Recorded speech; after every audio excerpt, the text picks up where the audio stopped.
Yo, yo, yo, yo, yo, yo, yo. I went live because homie Marcus wanted me to go live, but I didn't even see him in the chat when I told him, sure, why not? But if anybody that was at YB's channel wants to come in, come on in. Nobody comes. It's all good. I'll close it down. Just doing it for the homie. You know, I like to talk to boxing. I was with the homie Mark on the homie Mark's channel, chopping it up with them. But I do feel like I always want to talk some boxing. So yeah, man. The link for the live is in the it's pinned on the chat, man. So join up, man. And you know me, everybody's welcome. The trolls, people that hate me, the people that love me, anybody's welcome. Come on in. All right, let me see. We got Marcus in the building. Let me add him. Add him. Yo, yo, yo. Puro. What's up? What's up? Let me fix my speaker real quick. Hold on, give me a sec.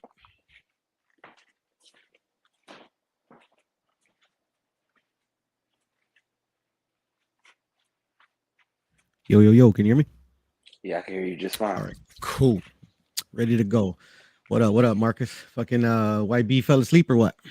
Yeah, he out cold. Smoke was holding it down by itself. Yeah, that's what I figured when I saw him there by himself and shit. All good, all good. Yeah, I saw you wanted. I saw you wanted to come on, so I was like, "Fuck it, man! I'll go live if anybody wants to join up." Fuck it. Yeah, I was gonna go to sleep because I was on my other homies live and shit, but he Oh, fell asleep as well. So I was like, "Fuck it, man! Let me go see if YB's still cooking." shit, you ain't gotta stay up late long for me. I actually, excuse me, I actually just woke up. Oh, you just woke up? That's cool. That's cool. I took a nap earlier, man, so I'm wide awake. Oh, okay. Did you watch the fights last night? I did, man. What'd you think of him? I actually didn't watch any fights. I spent some quality time with the wife, so you know what I'm saying, Okay. I didn't get to catch up on nothing. That's why I came to the channel trying to hear, what was going on, but wasn't nothing really going on in the chat. So I was like, let me see what you thought. I feel you. I feel you. You know, there were some good fights, man. Buatsi and Richards was real entertaining. I thought it was a really good fight, close fight. But what you call it? What's his name? Buatsi pulled it off and shit. That was actually like my first time ever watching Buatsi fight. He's pretty good. You know, I still think like Bivol and Canelo and Better Beef like fuck him up. But yeah, I mean, he is a good fighter. He'd make it like entertaining while it lasts. Yeah. Can he move? Yeah, yeah, yeah, yeah. You know, he's a good boxer. Got a decent jab. He doesn't do anything elite, but he does everything pretty well. So he'd give any of the champs a run for their money. I don't know if he'd beat any of the current champs. You know, but he's From good. what it looked like Benavidez won his fight. How did that play out? Oh, he smoked him, man. Easy work, pretty much. Yeah, it was like a Yeah, and I mean showcase they fight, killed right? him. I mean murdered him. What's up? It was like a showcase fight, huh? Yeah, I mean he did exactly what they gave Lemieux to do. Just like a showcase fight, like you said. I mean, like Lemieux, even in his heyday, man, his chin was always like I would call him like Amir Khan level, but like literally anybody with like decent power, man, you could hurt him. Salute to Carl. What up, Carl? And that's exactly what it was. It was pretty competitive for like shit. If I remember correctly, the first minute, and as soon as David landed the first hard shot, man, I mean he had him on Queer Street, man. What up, Yeah, G Ball? Yeah, I'm gonna rent you up, homie. I got you. I got you. But yeah, it was took him out in the third. damn, short work. Yeah, yeah, for sure, for sure. I mean, like, fucking, the thing about Lemieux, he's always been tough, bro. I mean, like, they actually the ref stopped it kind of early, to be honest, but he was just getting his ass kicked, bro. But it wasn't for lack of trying. Definitely wasn't for lack of trying. Yeah, I'm pulling up the highlights right now on YouTube. Oh, shit. Echo on this motherfucker. There he goes. What what fights are you looking forward to over the next Obviously few months? the Tank and Rolly, but that's just because I'm a Tank fan. The Devin and Cambosis fight. Obviously, Spence and Errol. Then the rematch with Bivol. Uh, Benavidez hopefully fights like Plant or Charlo. That'd be nice. Um, you know, I watch all the fights, man. To be honest, man, I just like watching boxing. You think they'll make that Charlo Benavidez fight? Yes and no. I mean, that's the thing, man. Like literally, like it's kind of in front of all our faces, but we just kind of I don't know if we choose to ignore it. I just think sometimes like we let the narratives get to even the best of us and try to like fucking filter that shit out. But I mean, I think it's clear as day, they all have standing orders to, protect that O until they get the Canelo shot. Damn, man. So the Canelo fight, does it generate that much money for the PBC company that it's Uh worth the investment to yeah, keep them bro. from fighting? Cause Yeah, because literally, I mean, like literally, like Bivol, even though he lost, and even though we, like most of us that follow boxing, know he's good, nobody knows who he is.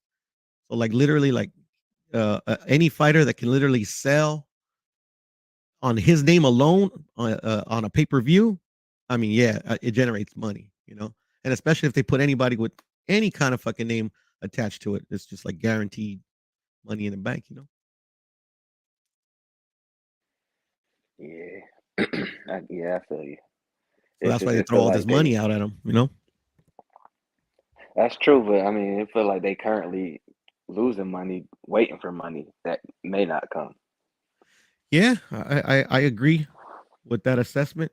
But the thing is that they make so much money hand over fist that it's like to them it's kind of like it's worth it to just have them have their fighters that actually there's an outside shot of them securing a Canelo fight for them to wait. And that's the frustrating part because like we joke a lot on like H's panel like bring back Don King and stuff like that, but like at the end of the day, like for a promoter like Don King was great for us because for him, he knew that when you put the best product out there, it's going to make the most money. But now it's kind of like that was kind of maybe like a byproduct. It wasn't like it's like, oh my God, Don King totally cared about what we wanted. He just knew that like, fucking you put a De La Hoya Trinidad, you put a Chavez, Meldrick Taylor, you put any of the biggest fights. I mean, it's going to make a lot of money. So instead of robbing the fans, he concentrate on robbing the fighters. If you get what I'm saying? Yeah, got it. Yeah, man. A lot of shit's changed. A lot of shit's changed. Carl in the building. What up, Carl? How are you, brother? Man. I'm doing, man. How you doing? Yeah, good, bro. Good. Getting close to Haney Cambosis time. Carl, Yeah, what man. up? It's 2 weeks. 2 weeks away, yeah. Yeah, I'm excited. Yeah, I don't think Bill's coming either. I think I think Bill's he missing. is, to be honest. But go ahead, cook. Nah, they won't let him in, bro. If he's already been denied a visa, he's not allowed to apply for another one for 3 years. That's the So thing, bro. He hasn't been denied. he hasn't been denied. Nope. Why wouldn't he get it? Why wouldn't they let him in? Because he does have a record, and unfortunately, when you have a record, you have to like fill out other paperwork and shit. So pretty much, it hasn't been denied. He's just has, to my knowledge, he has to fill out some other paperwork. I don't know. I mean, to me, it kind of feels like this is kind of a promotional stunt, to be honest. Especially when it's like a 30-year-old fucking conviction. You get what I'm saying? That's on like the borderline of the law that you guys have over there. But I mean, I know Australia had like the strictest COVID laws and stuff like that. So I mean, so it could have some validity to it. But I mean, like just Yeah. just when go ahead. Also on anyone with a criminal conviction, it doesn't matter, regardless of the timing. If it's not disclosed, then it's frowned upon. So if he didn't even disclose it, I'd say he didn't even apply to come by the sounds of it.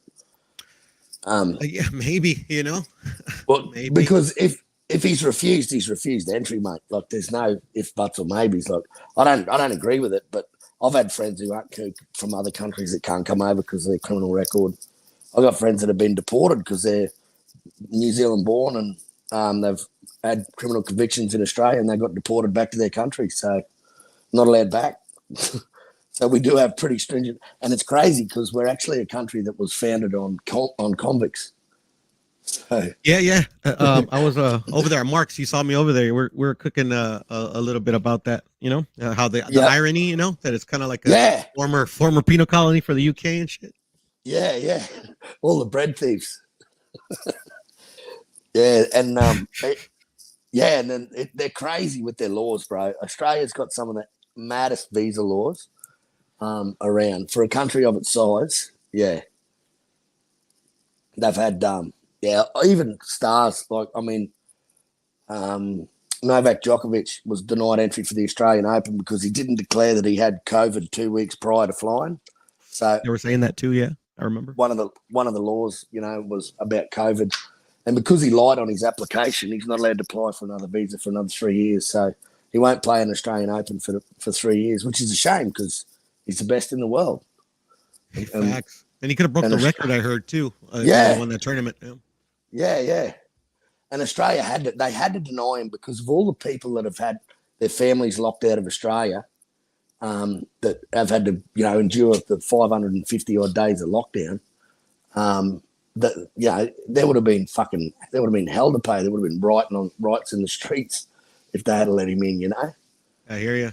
So it was more of a public show than anything to say, we don't let anyone in here. We've had COVID.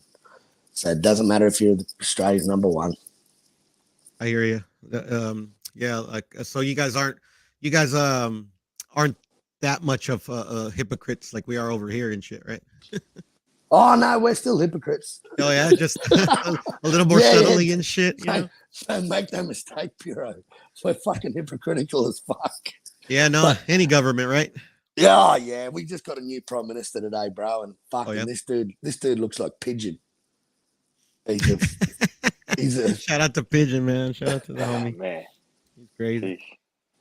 Yeah, we got this new prime minister, and who knows? Who knows how he's going to go? He couldn't do any worse than the other fuckwit. They're all the same. I'm not big on politics. If you haven't worked it out. Neither. Damn, we couldn't get a pardon on his way out though.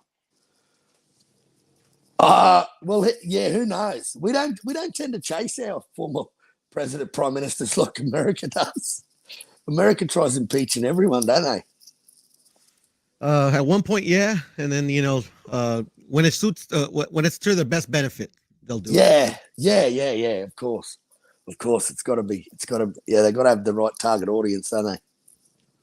Yeah, the pandemic and among other things of the shit that goes on in our country kind of showed what I've already known, what most people have known, especially if you're poor, the hypocrisy of politicians.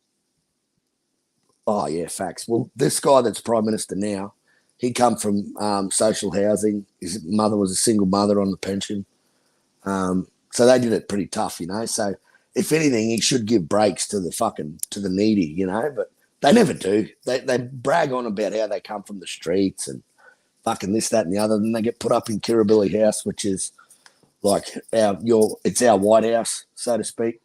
They put them up in Kirribilli House, and they just, I don't know, their ego just overtakes their passion, I suppose, and they become different fucking people, mate. I've seen it on every single prime minister we've ever had. They talk a big game, but when push comes to shove, they don't do fuck all for their own. So I guess you could Barack Obama, a very similar sort of story. He harped on about what he did for African Americans, and did he really do that much? I don't know. There's two sides to every story, there's so much a president could do, even if you really, really try to make a tangible change for any citizen of the country. It's hard because they're almost a president's just kind of like anything, like the Queen of England, the president here, prime ministers are kind of like figureheads, Yeah. They're just kind of like the smiling face for the true power, which is like Congress. Oh, of course. Yeah, they're Muppets, mate. That's why, I don't know, from the outside looking in, that's why I see they didn't like Trump. Trump didn't like playing that game. Yeah, another fuck boy, Fuck all of them. Yeah, anyway, let's get off politics. I know, right? Yeah. Hey, speaking of Haney and Cambosis, is Cambosis the fastest opponent that Devin Haney will have faced? I would say so. You, Carl? I would, yeah, 100%, 100%. Both these fighters are fucking, they're great styles. They make the best matchup. If you look at both of their strengths and weaknesses, they're both not big. They both don't have heavy hands. They're both quick. I think Kambosos has a good jab. Everyone talks about Haney's jab. They talk about Haney having this big reach advantage of 3 inches, but I don't know. 3 inches doesn't seem a hell of a lot to me. But yeah, I just see Kambosos, just the tools he's got, he's just sharpening them. And he's been sharpening them since November, man, since he knocked Tio's block off. He just has not got out of the gym. He's just an absolute gym rat. You don't see him anywhere but the gym. That's his whole life. And he's not busting a nut till after the fight now. He's gone on the no sex fucking thing. Some guys do it, man. Some guys are right into that, eh? Yeah, there's the only two systems of thought: the ones that do it, the ones that don't. You know, Yeah. Ricardo Lopez. I don't know if you know who that is. Finito Lopez, Mexican. Like he didn't believe in it, and fucking he retired undefeated. Then you gotta have a Mike Tyson. He didn't believe in it either. But then you have a lot of like old school dudes that like, yeah, they fucking live by it. They won't touch you. They won't even see a woman. During camp. Yeah, it's mad, eh? When we had a tennis player called Mark Philippoussis, and he used to have sex with his girlfriend in the dressing room in the locker before he'd run out on the court. He said that after when he retired. I'm like, what a fucking dude. I thought, yeah, that's the guy. Harry Garside beats both George. Have you seen Harry Garside, Piro? This young Aussie? Harry Garside. No, I have not, but I will. I think I've heard of the name, but I have to check him out. If he's that good, I mean, he beats them both. Shit, I gotta check him out, man. Yeah, I think Haney and Kambosos are really good. I think Chad's just trolling there, but because he knows how much I like Harry. I think Kambosos might have some of the best speed footwork wise that Haney's gonna go up against, but I think still Jorge Linares probably still got faster hands as far as like every type of punch. I mean, to me, Kambosos' feet is okay. I rate his hand speed. Like he has really fast hand speed. Like I mean, not like fucking in the level of like a Ryan Garcia or I don't know, fucking David Benavidez or whatever. But I mean, it's decent. I mean, it's on that. I just like his level. I like his counter punch combinations. I think he's one of the greatest counter punchers in the lightweight division, if not the greatest. I just like how, yeah. I mean, I've watched every one of his fights back. Mickey Bailey, Selby, Tio, and I just see he evolves, and he seems to work. He must be a high percentage puncher, bro, because his last 3 fights he's won by split decision, even though the last one was definitely a UD. People say, the Lee Selby fight, the first 6 rounds he didn't really get into the fight, and then the last 6 he turned it on. But and he got the split decision there, so he does score well with judges, and he's been in everyone's backyard. He's been to England, he's been to America. I gotta agree with that somewhat because he definitely knows the right punch to throw counter-wise. Because I keep on asking myself what's gonna be Haney's. How is he gonna deal with the left hook coming back or the right hook coming back after he throws his jab? Because I'm watching the Mickey Bay and Lee Selby fight. Every time a jab gets thrown, he throws that counter hook. As if it's like an automatic thing. And I'm like, I don't know if that's his automatic go-to or is that just him seeing it coming and knowing that it's there. So I'm just like, how Haney's going to deal with it and if he's going to be able to capitalize on it. But he also gets hit while he's throwing his counters all the time. I'm like, yeah, he does got a get good hit. chin, but he gets hit every single time. He does. Like, he does. No, go ahead, he does. No, he does. He does get hit a lot. He does. But his chin's, I think he's got a great chin. I mean, after Tio dropped him, he got up and he was frustrated with himself. And you could see he went away from his game plan. He tried knocking him out. And he went away from his plan and he just tried going in and rushing him. And if he does that against Devin, man, I think he might get knocked out. If he goes in with that, if he loses his cool, which I don't think he will.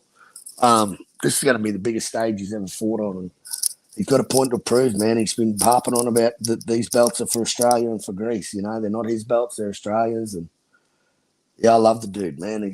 like I got a personal message off him when my daughter was in ICU. You know, I reached out to him and not expecting nothing in return, but man, he sent me a video praying, saying he was praying for my daughter, and then he sent me a video once I told him that she was out of hospital, and he sent me a video saying, "Oh, that's great news, mate. I'm so happy to hear that your baby girl's at home." And yeah, man, I got a new appreciation for the dude. I reached out to all my fucking heroes, you know, and he kind of reached out back, and I even sent him a screenshot of my tickets I bought for the fight, for my ringside tickets, and he sent me a thumbs up and a love heart. So yeah, we're cool. Hey, shout out to George Kambosos for that. Yeah, man. Like, and Chad, definitely. I've showed all, you know, Tony Boswell and H Money and the boys, and they're like, yeah, you know, you get a different appreciation for a guy when they, you know, they're not just all about the boxing, they're also, you know, they're family men, and yeah, I think it's pretty cool anyway, man.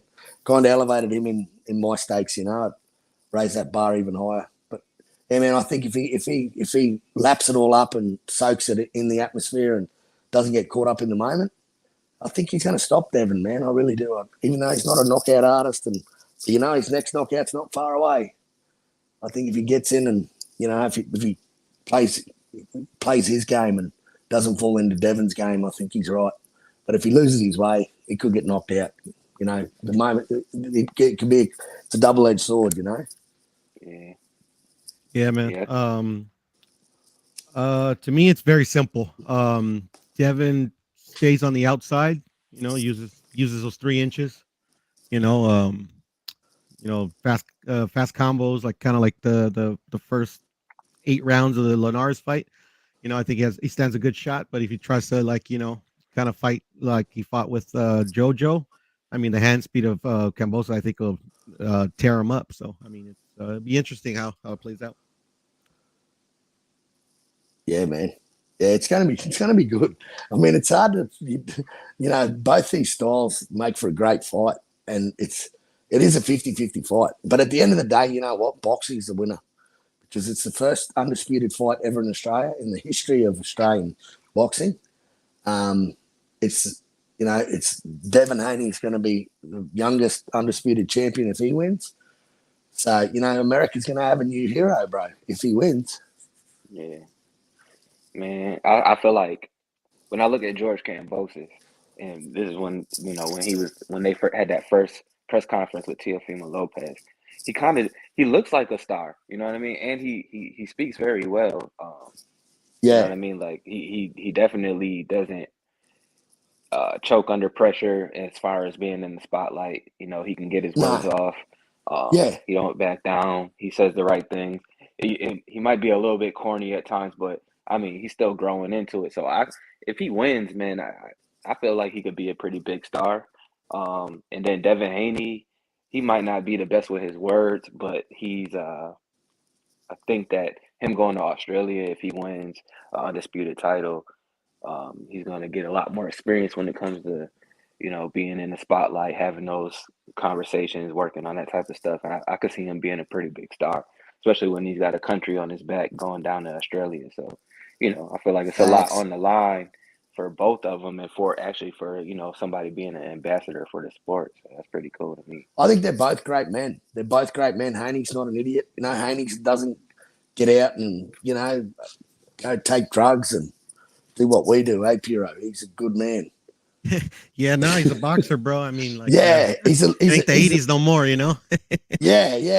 But you know, these are role models, man. These are what kids look up to, and you know, I hope that fucking light flickers for Tank too, man, because you know Tank's had a pretty shit upbringing, and you know he's from the streets of Baltimore, and I take my hat off to the dude, man. I really do. Look, he's faced adversity in more ways than one than none of us could dream about, you know, and he's at the top. But I just hope he realizes before it's too late that he's such a role model to you know young up and coming guys, especially guys from the street. You know, like I take my hat off to them dudes, man. I really do. I really think that they are the type of guys that you know, they're instant role models, bro. If they come from the streets and they start knocking bastards out, well, you know, it's only a matter of time before kids are going to start looking up to guys like that. And if they're not setting a good example for the youth, man, then you know it's just a repeat process. But I think Tank's Tank's got the ability to, like what he could do for youth over there, man, is crazy. He could take that sport to a new level with them kids, And I hear George you, bro. and George and Haney are, that you can just see it in them, man. They're great men. Like Bill must be a good father, good role model. He's raised a good young man. I can't say a bad word about Devin, man. Devin's a fucking good fighter, and he's wanted all the smoke. He's got to be one of the most dodged fighters at 135. I do not know why. I do not know why that dude could not get fights. I mean, he's been getting plenty of fights, to be honest. I disagree. I don't think he's dodged. I mean, shit. Look where he's at, bro. He's on he has an undisputed fight in 12 days. Yeah, but why couldn't he get no big names? Like, why couldn't he get the TO fight? Why Well, he already had a fight against your boy George Kambosos. Yeah, but there was talk about them before. There was talk about the fight between them before Kambosos was on the scene, and then Kambosos became the mandatory. You gotta blame Kambosos for that one. No, he was. Yeah, fuck George. Fuck you, George. he didn't get the memo that he was supposed to lose. Fuck you, George, for not reading that email. Now, at the end of the day, I mean, shit, man. It was kind of like a perfect storm of luck and just bad luck for a lot of fighters at 135. Yeah, fucking T.O. Yeah, man. But that's how the game plays, isn't it? It's it's all about timing, isn't it? It's not only about timing in the ring, but timing out of the ring. Look, when fights are made, and Kambosos wanted the Loma fight, but Loma had to go and fight for his country. So, because Loma's a huge name in Australia, bro. He is massive. Oh yeah, he's well known over there. Yeah, really well known. So that it would have had Lomachenko been here, it would have sold out instantaneously. But no one knows Devin over here because there's not that many purist boxing fans in Australia. There really isn't. We're all on YouTube. You've met us all. We got MAW, Jed Kyle, Barry Lilly. There's not that many of us, that really follow it every week. Week in, week out, day in, day out. We're all talking the talk, and yeah, it's a bit of a So no one knows who Devin is in Australia, and that's why it's been a hard sell. I would have thought it'd be an easy sell because he's American, he's undefeated.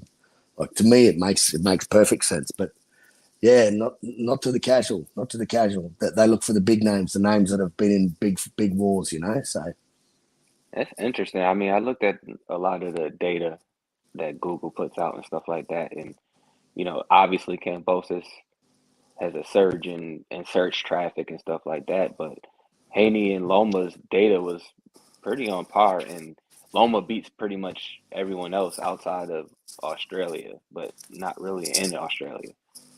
Yeah, but see, you got to search it from Australia. If you search it from America, if you're not an Australian server, you're going to get different content.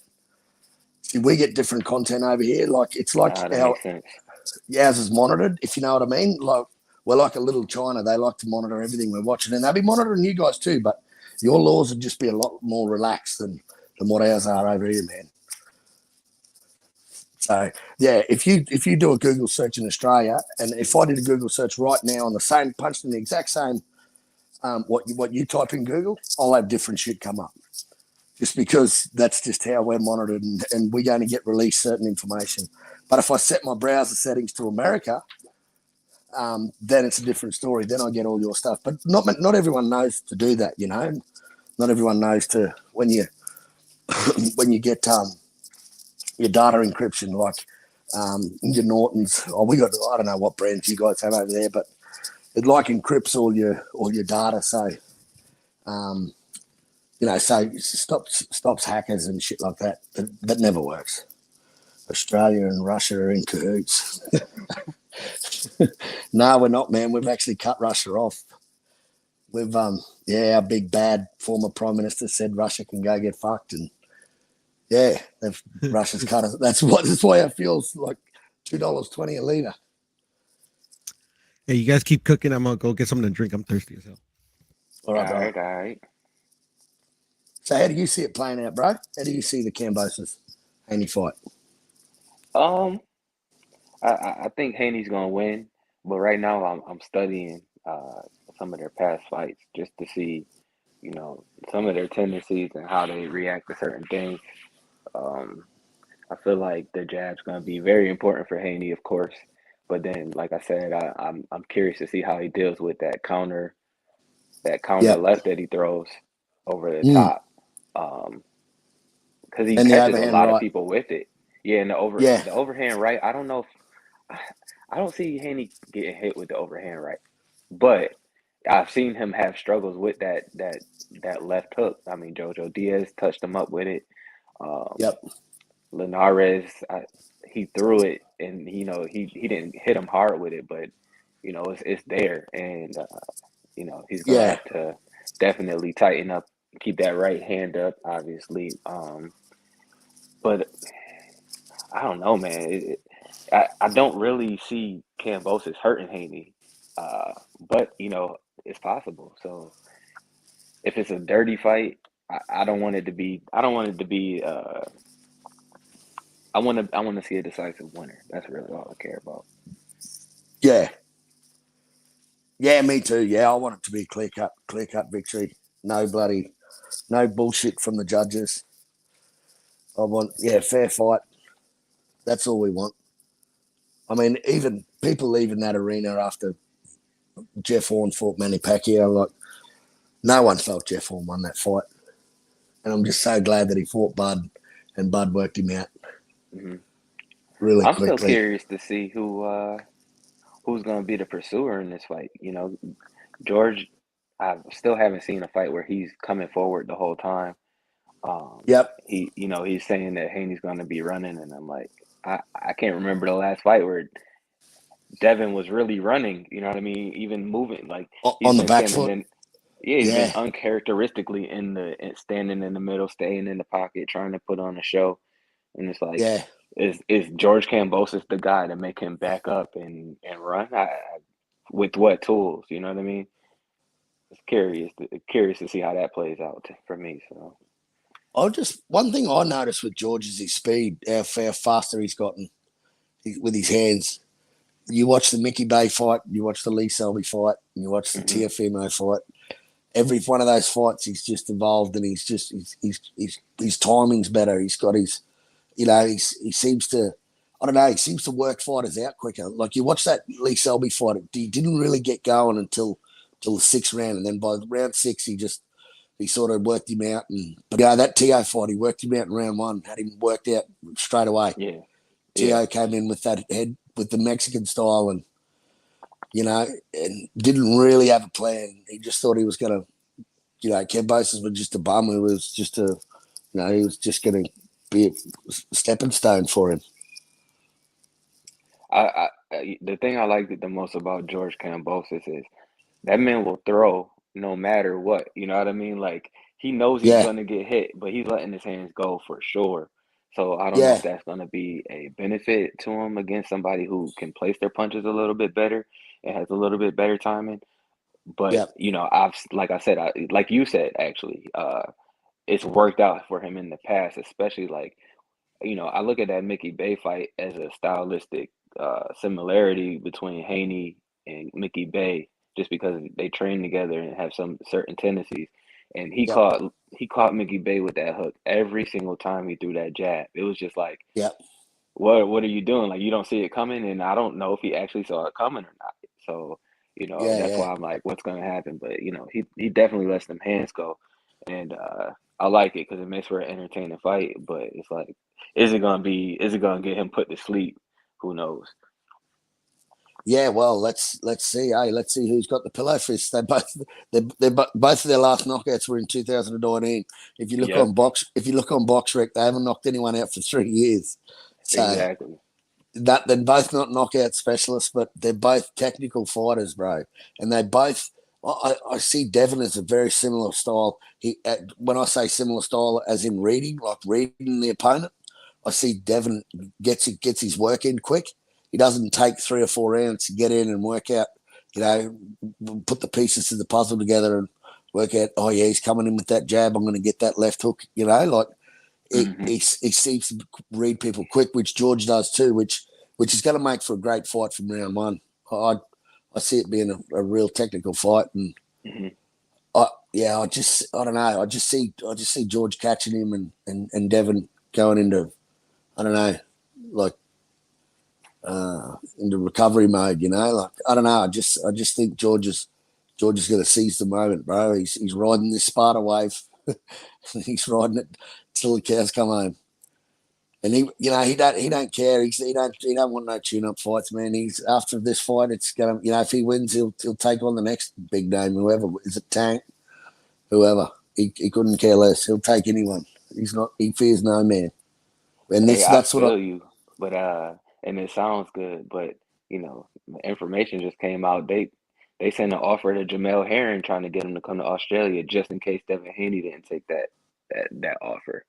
You know what I mean? Like I think that ESPN had a lot to do with uh making it happen because they wanted a bigger named opponent for George Kambosos if they were going to foot the bill in Australia as being the network. You know what I mean? So, you know, it sounds good. We all want our fighter to say they're gonna fight whoever, but sometimes the business side really Yeah, kind of I mean, you can say that. You can say that was a reserve, I guess. That was probably a reserve option because there wasn't many people left. Everyone either just had a fight or was signed at fight in the 135. So, yeah, you could say they might have had a safety net. But the fact of the matter is the deal's done and, the contract's signed. So, let's. Devin's here. He's training in Lester Ellis's gym. yeah. Lester Ellis, a former great Australian lightweight champion, featherweight champion, sorry. Yeah, he's in a great spot. Good gym. He'll be loved over here, man. The Mm. Aussies love the Americans over here. It's just a shame that the casuals don't get more into it. Like they're really starting to hype the fight up now because we're mad about our football, our rugby league. Australia loves footy over here, so um, they've been advertising it. They've had George as one of the guest commentators on football. They'll get Devin Haney to a game. I'm sure they'll get him out there and really sell the fight. These next 2 weeks they'll really hype it up. I mean, I still blame, boxers and promoters for them not creating the type of buzz for the casual fan as they should. I feel like it's way Yeah, too easy to get content out there. You know what I mean? Like, yeah, it's something I cook on all facts. the time because, like, these guys have teams with them all day. There's usually what 15 people in the gym with a fighter at a time, maybe at the bare Yeah, minimum five, and they all got phones. It should be content yeah, after content. You don't necessarily have to be talking a lot of trash, but you at least got to put stuff out there, get your content seen and the algorithms of that be, you know what I mean? Have somebody reply in the comments and stuff. Like just get some buzz around your name and let people know who you are. You can't just blame the promoters. They do the same things.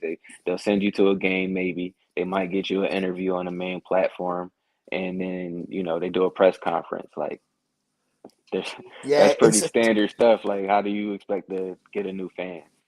If you look at the UFC model, but it's not hard. It's really not hard to promote. Like people are like cows, and if the product's there, they're going to come for the hay. Like we're really simple creatures, but I don't know, these promoters, they're their own worst friggin' enemy. It's like, Yeah. I don't know why they can't do co-promotions. I don't know why they can't. Why, it's always the dollar. Of course it's the dollar that stops negotiations. But yeah, promoters are their own worst enemy. And you know, years gone by, you look, the likes of Don King made all the fights. Love or hate the man, you got to respect him as a fan because he made the fights that we wanted to see. He'd walk in with one fighter and walk out with the other fighter because whoever won the fight, Don King was walking out with, man. And yeah, you got to give props to a guy like that. And today there just seems to be too much bureaucracy and fucking bullshit. And who's this side of the street and who's that side of the street? And Yeah. yeah, I don't know. There's too many promoters. I think. I think there's too many. Too many Yeah, companies. maybe so, but the fact that they can't get money in any other way other than through the promoter is the problem. You know what I mean? Yeah, Like if yeah, yeah, yeah. they control all of that, what is Ryan Garcia the only one with a mainstream uh sponsorship with Gatorade? Like I feel like that's pretty bad. It's Yeah, pretty bad for the sport. Yeah, well, And Canelo with what is it, Heineken or what? Who's he with? is it Heineken? I'm not sure. Hennessy. Hennessy, Hennessy. My yeah, bad. whiskey. That's pretty bad. Like, you It know, is. it's easier than ever to get sponsorship, and it doesn't even have to be sponsorship. You can be an affiliate of these That's right. companies and just push their brands. Like, you know what I mean? Like, ah, man, you got girls on TikTok that are making six figures a month, not doing anything, but they're bringing in all these affiliate dollars, and they got the same amount of followers as some of these boxers, and the pay discrepancies is crazy. You feel me? It's But just like, is it because it's too hard to do deals with promoters? Is that why? It must be. Is that why they can't get, like, why Gatorades and Coca-Colas and all these people can't get boxes? Is it because they're too hard to do business with? It depends. I mean, maybe it's, but like, so advertising is shifting. Um, Most of the big companies are still behind. They still do TV, media buys. You know what I mean? Like your big brands are still buying space on TV, but a lot of companies are going online. They're running pre-roll ads on YouTube, uh, Instagram ads, Facebook ads. You can get, like I said, affiliate deals or brand deals with companies that are online. You don't have to go through Gatorade, and I mean that sounds great, but not only the top percentage of athletes get that type of stuff. Yeah. Yeah, but like, what percent are you talking? Like 1%? Hmm. Even 1%? I don't know. I feel like a lot of these fighters can build their own brand up a little bit more, and that way it would seem like some of these fights are more competitive, and because we know who they are, but you know they control what we see, so they pick and choose who's going to be a star and who's not. Yeah, it's crazy, but it's as though it's left to the individual to market themselves. Like, it's like they leave it to the boxer to do, to do your own marketing. I know Bob Arum's famous for that. He'll get you to the big fight, but you got to promote yourself. Yeah.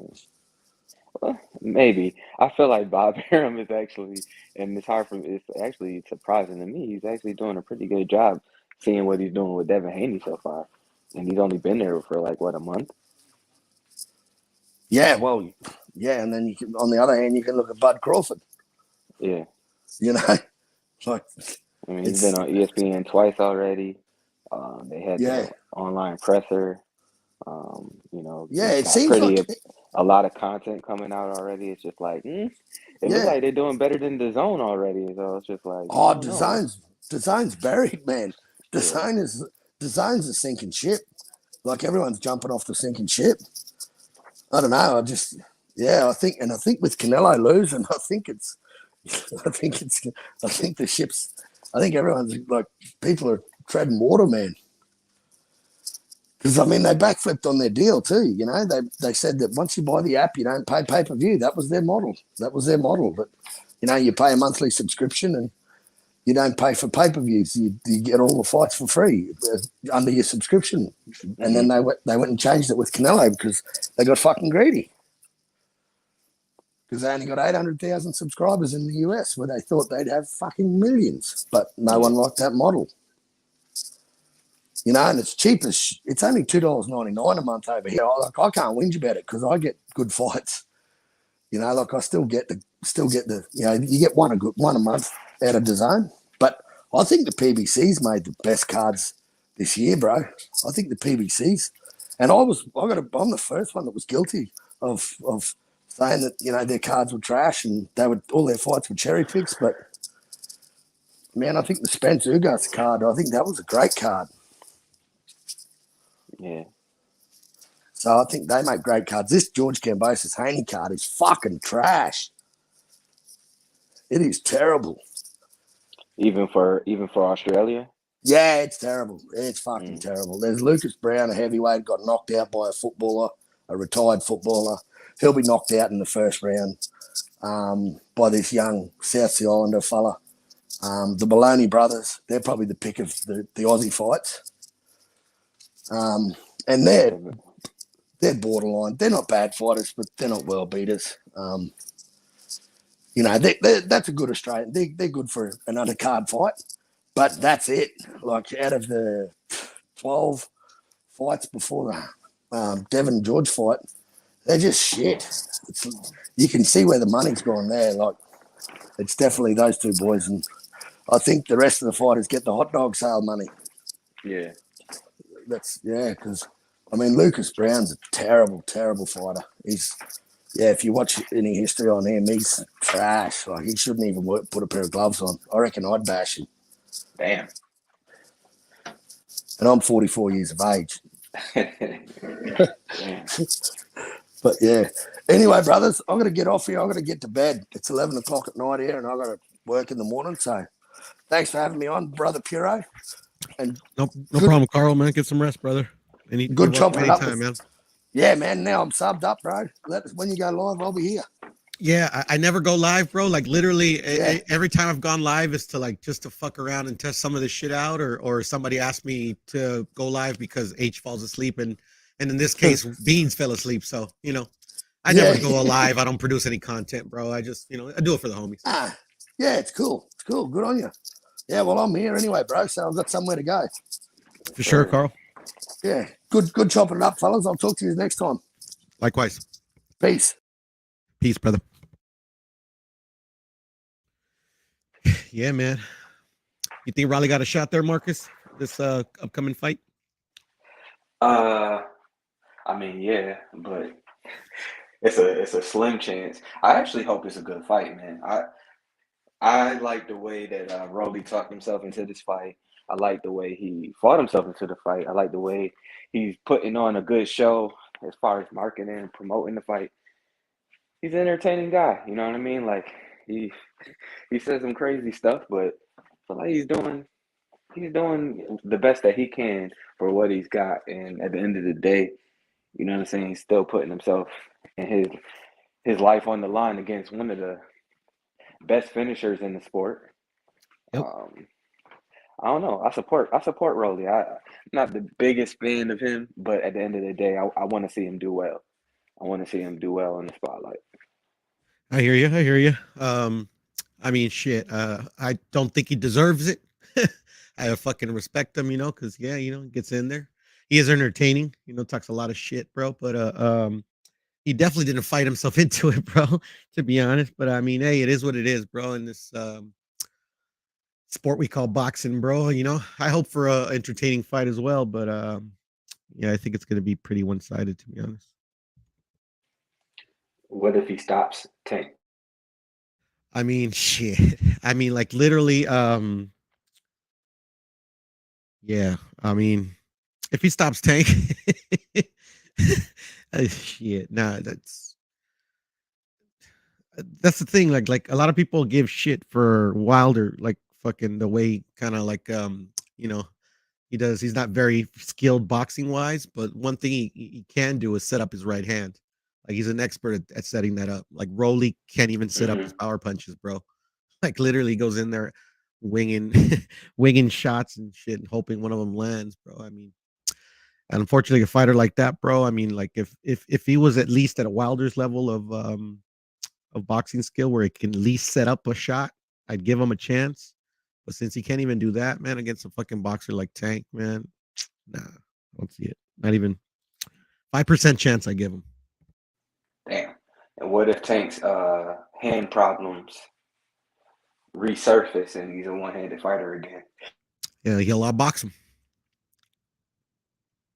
A la Gary Russell Jr. and Magsayo. Got Mad Chad in the building. Mad Chad. Good morning, guys. Good morning. Good morning, brother. Good morning. Sunday morning coming down, right? Night of fights, beautiful day. I hope all is well with everybody, man. This fighting stuff is great, man. I love talking the fighting. I think it's fucking great. I think we saw a brilliant fucking big monster with that Benavidez. Every time I watch him fight, yes, whoever he's fought, like I say, I love watching someone just march fucking someone down and say, let's fucking fight. I mean, and that's what I like with my fighters. And Benavidez, he's one of my favorite fighters. Errol Spence, Pitbull Cruz, these fighters that bring that style, man, I just fucking like that come forward style, saying, who the fuck's got the bigger balls here?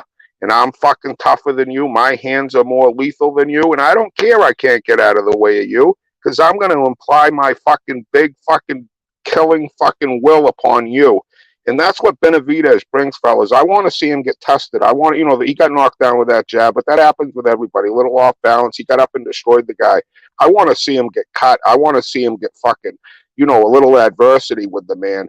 We all seen what he did with that outside the ring, which is a big, big build up for me. Why I like a fighter, someone that can overcome obstacles.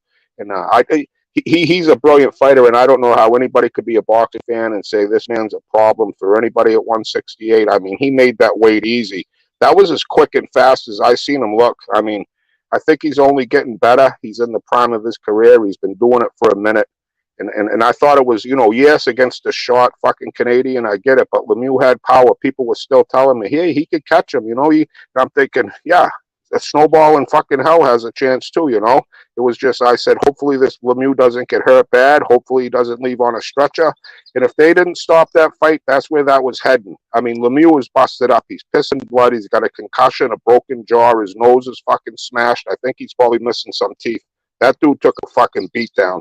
And Benavidez, like I say, I'll claim it today as I did yesterday, the most lethal hands in the world, pound for pound, for a man that size. He lets those combinations go. I see him throw fucking like 4 or 5 fucking lefts, just bam, bam, bam. I'm like, wow. Then he goes back to the rights and he hits the body. I'm like, this is world class shit. This is fucking Magic Johnson passing a basketball. His shooting abilities like Steph Curry with his hands. Yeah, Steph Curry doesn't have the best defense. He doesn't have probably the best footwork and all that. Jesus, can he fucking win a game? And Benavidez can win this boxing match. When that bell rings, you best bring your A game with that big, like I say, he's been gifted, but with God, with some ability with the hands that is just absolutely world class. I can't remember a man that size throwing hands with those combinations like David Benavidez.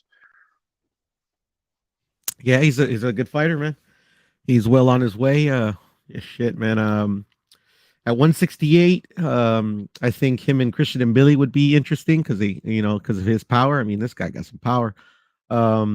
Obviously Caleb Plant. I mean, I don't rate Caleb Plant that high, but I mean, like relative to David and Caleb's experience, I think it would be a good fight. But I do have David knocking that dude out. Callum Smith moved up. Billy Joe, I don't think would even get near that dude. But I mean, he does have great boxing ability, Billy Joe, and he's got some experience. So I think that would be a good fight as well. Actually, that's a 50-50 fight in my opinion. But yeah, man, I mean, I can't find too much fault in your logic, Mad Chad. I think the only dude that could probably beat him right now at 168 is probably Canelo. His management team, the guy there after the fight, I paid attention to it a little. The guy said, there's only 3 people David's fighting next. It's either fucking Charlo, Plant, or fucking Morrell. He said, Canelo's off the fucking table. He said, let's not even talk about it. And this is the guy that David listens to, the guy calling the shots. So there's 3 guys for Benavidez. I think the easiest fight to make. I don't think Plant wants a piece of him. I don't think fucking Charlo does. But this fucking Morrell's been calling out his name and stuff. I think it could be an easy fight to be made. And David's like, really? Bring him on. All right. We want to run your mouth? And I think that's what his management kind of said. Hey, people can talk this, talk that. I would love to see Morrell Benavidez. As would I. I mean, I would like to see him with a bit more fights under his belt. But I mean, shit. He beat fucking the guy he beat for his what do you call it? Fake belt. No, it's not a fake belt, but the WBA, like I don't mean it like that, Poro. Yeah, I know. I just Yeah, I get you, my brother. Because it's not fake for sure. It's hard work to get that. I get it. I'm just trying to remember the name, what they call that one. Well, for his minor belt, what you call it? Yeah. He beat a fighter that literally is like not very good at all. Right. But I mean, like that doesn't take anything away from Morrell. You get what I'm saying? It's just, it's just it's not something that I'll be like, okay, yeah, because he beat this dude, like he's ready for a Canelo, he's ready for a David Benavidez. You get what I'm saying? But I Oh, think for it's sure. with his skill set. I think even at his current, excuse me, his current, even at his current experience level, I think it still would be a great fight. But you would have to favor I think you would favor the former champion and David Benavidez in that fight. But definitely with a few more fights under his belt, maybe a step up in competition. That would be it'd probably be one of the best fights you can make in the division, to be honest.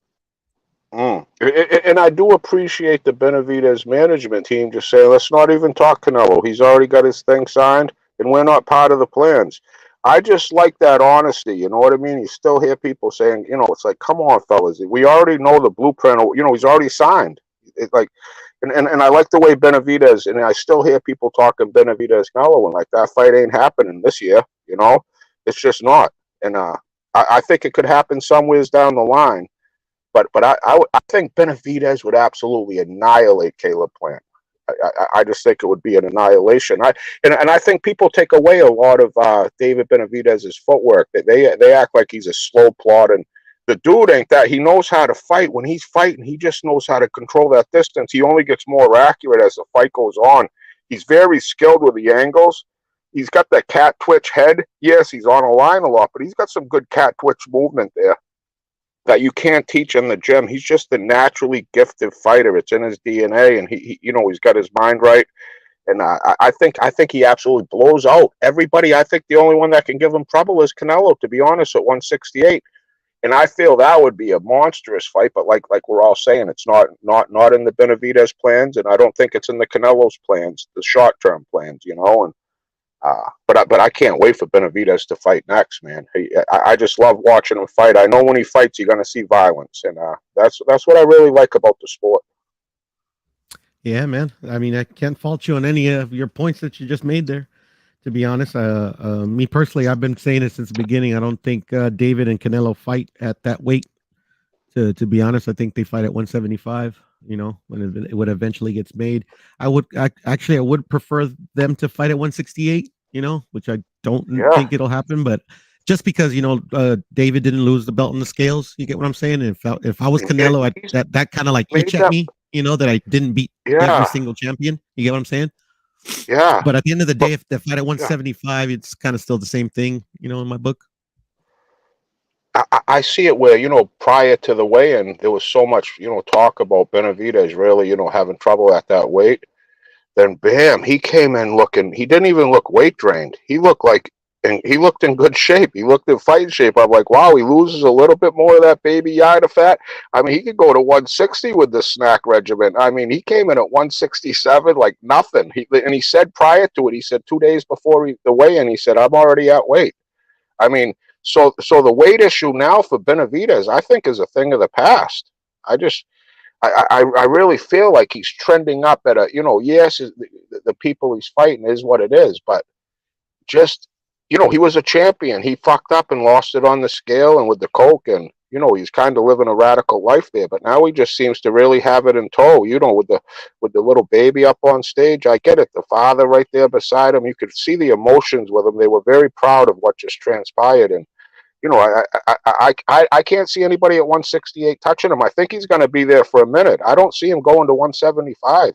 And I think I think he cleans out the division. I think it's a eventual Canelo Benavidez fight at 168 next year. I see that happening. Get the smoke. Get the smoke. Woo! Yeah, I agree, man. Stop smoke. Smoke. Talking on mute. Like I'm saying, what's up to the chat while you guys are saying what's up to me on the panel. What's up, Matt? It's been a minute. Pearl, thank you for having me. It's an honor and a privilege. Like, I didn't know you had a channel. You went live and all this shit. Like, Cali Kings, what's up? Right? Cali all the way, brother. But yeah. No, I don't ever go live other than when H or fucking anybody else goes to sleep. But yeah, no, for sure, man. Everybody and you're always welcome, bro. Yeah, that's what's up. I'm not quite sure who the officer avatar is, but like, thank you for your service way back in the day when people still taking black and white photos. But yeah, what are we talking about? Oh, that's Matt Chad. Oh, that's Marcus. Okay, I hear you. Fuck it, Matt And Chad. we got Rachel Donaire in the building. Is that your dad, Rachel? Matt Chad? Is that Matt Chad's dad? That is Matt Chad. That's my old man in Fort Dix, New Jersey. Prior to shipping over to Germany, he was drafted, and that was in the early 60s. How we doing, Rachel? Wow, what a panel here, Poro. You got the heavy hitters swinging by on this beautiful Look, Sunday you guys, Not morning. the heavy hitter. I Did you gotta see the show side of you that what rock? I gotta show you what we did to the room. Hold on, it's hilarious. Hold on, Let me front put you on the camera big screen right facing quick. back. Okay, can you hear me? Okay. Loud and clear, loud and clear. Okay, this is our room. Oh, that's It's Singer. where? That's my dad. But look, we rearranged the entire room to put a treadmill in here. Wait, is this the room in Japan? Yeah, this is a treadmill. We have do to what you figure out gotta how to do. put it together tonight. Yeah. Oh, okay. Can you like do something about the designs in the carpet? Are you guys gonna put something down so it doesn't like give you seizures or what? I don't know. I don't think You're so. I gonna- think we're just gonna You're put gonna it run down. away from the carpet on the tread. And then that's the sauna. So yeah. Wait. You're gonna have a sauna in your room in your hotel room? hmm Wow, that's crazy. Oh, you're not afraid? Like, so your carpet made of wool? You're not afraid of it smelling like a wet dog? No, this one has a thing in it on the bottom. Okay. All right. But I mean, it's still gonna be like, it's gonna be a lot of humidity in the room, right? I don't know. Depends how high no need to. No. Because this is the one that you sit in. It's like a thermal blanket. Oh, okay. All right. Yeah, dude. It took us like 2 hours. Was it 2 hours? It took 2 hours for us to get through the COVID fun stuff at the airport. 2.5 hours. Which Oh. airport? Huh? Which airport? Haneda. Thank you. Oh, That's it. when you arrived in Japan. Yeah. Mm-hmm. Look at that. This one, right? This not gonna fit. 3 to 2. These are 3 holes. It's Jen size said 3 to 2. Yeah, that's why I got this. You have 3 in the back, right? 3 in the back, but those are 3 holes. You need 2 slits in a hole. We're having problems with the 2 slits in a hole. Yeah, 3 Two. It's so dirty. Sorry. This is why we can't go live in our room. Oh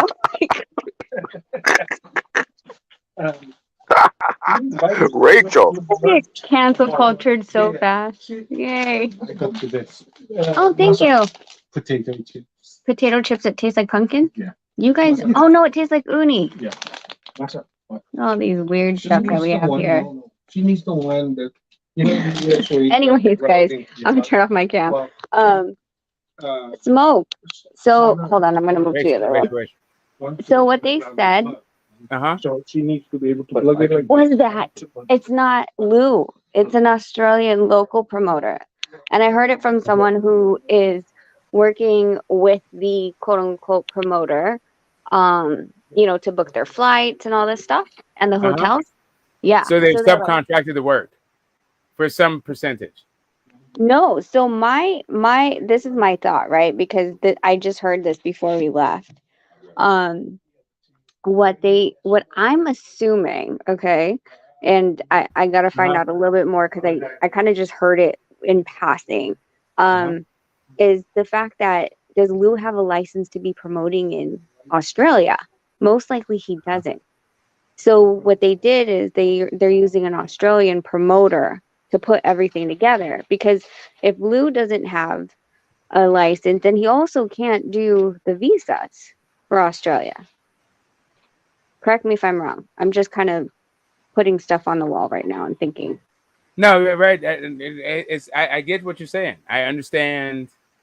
I feel like I understand what you're saying, but still, since this is a Kambosos fight and DeBella is his promoter, this would be a DeBella decision to go with a local promoter. I feel like if he where is his promotion established in? and You know, licensed in. let's take a look. Let's look at where the Harvard lawyers promotion established it. I feel like it's New York City, but that's just a feeling that I have. I don't know that for a fact. So Yeah, I don't know either. That's why I'm just having this conversation with you. I'm not saying this is fact, but what I was told was that they're using an Australian, a but I mean, local when you say promoter. they are using So an that's Australian why promoter, who is the they? the other two promoters. All right, so to be fair and equitable, let's say it's a co-promotion between Top Rank and Lou Lou. DiBella, Uh-huh. and Mm-hmm. they have both decided which local promoter to use. Correct. All right, and then it becomes an issue of whether, like, what I guess whether or not that local promoter. Wow, this is really a CYA operation right now. You see what I'm saying? Because then the only person that's able to process the visas is the local promoter.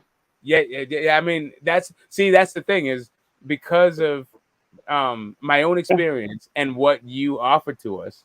I was thinking it was Lou DiBella. Like I always thought it was whose responsibility it was to make sure all the paperwork was in order to make the event go through, right? So it went from Lou DiBella to maybe they both agreed to a local person whose culpability it was, and Mm-hmm. now it goes to several. Like at a certain point, fans' eyes glass over for this stuff, and Yeah, I know. then it becomes who gives a for real.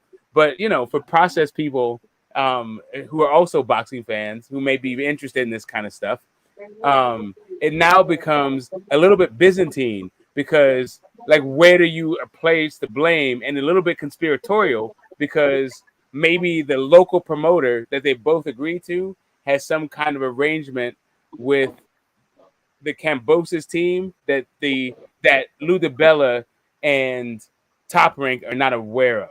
It seems like plausible deniability is starting to come into play here, and a whole bunch of cover your ass for the people who don't know what CYA is. Yeah. Well, and I also think it's so easy to start tossing blames every other which way direction, because when you're fighting under a Top Rank card, the only person that's in charge of it is Top Rank, right? But you start doing co-promotes or basically doing promotions under someone else's license. It's easy to pass the blame to someone else. Like, it wasn't our job. It was their job to do it. It was their job to do the licensing. It was their job to, to do this and do that. And most likely that local, I'm just going to assume, is getting a pretty penny for having their license used.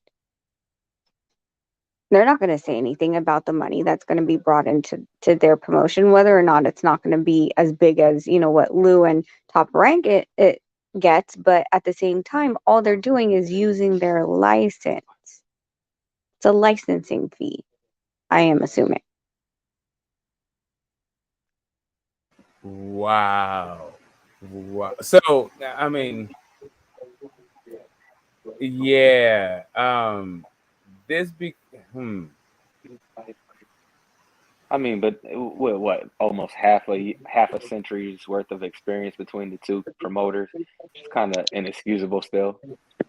Yeah. But what Rachel is okay. So if from Rachel, what she understands from her position in this whole thing is basically they're playing hot potato with culpability. It's that nobody is going to be at the end of the day responsible for this because boxing fans are going to get too tired to care, and really all they want to do is see two guys beat the shit out of each other. We're totally in the weeds here.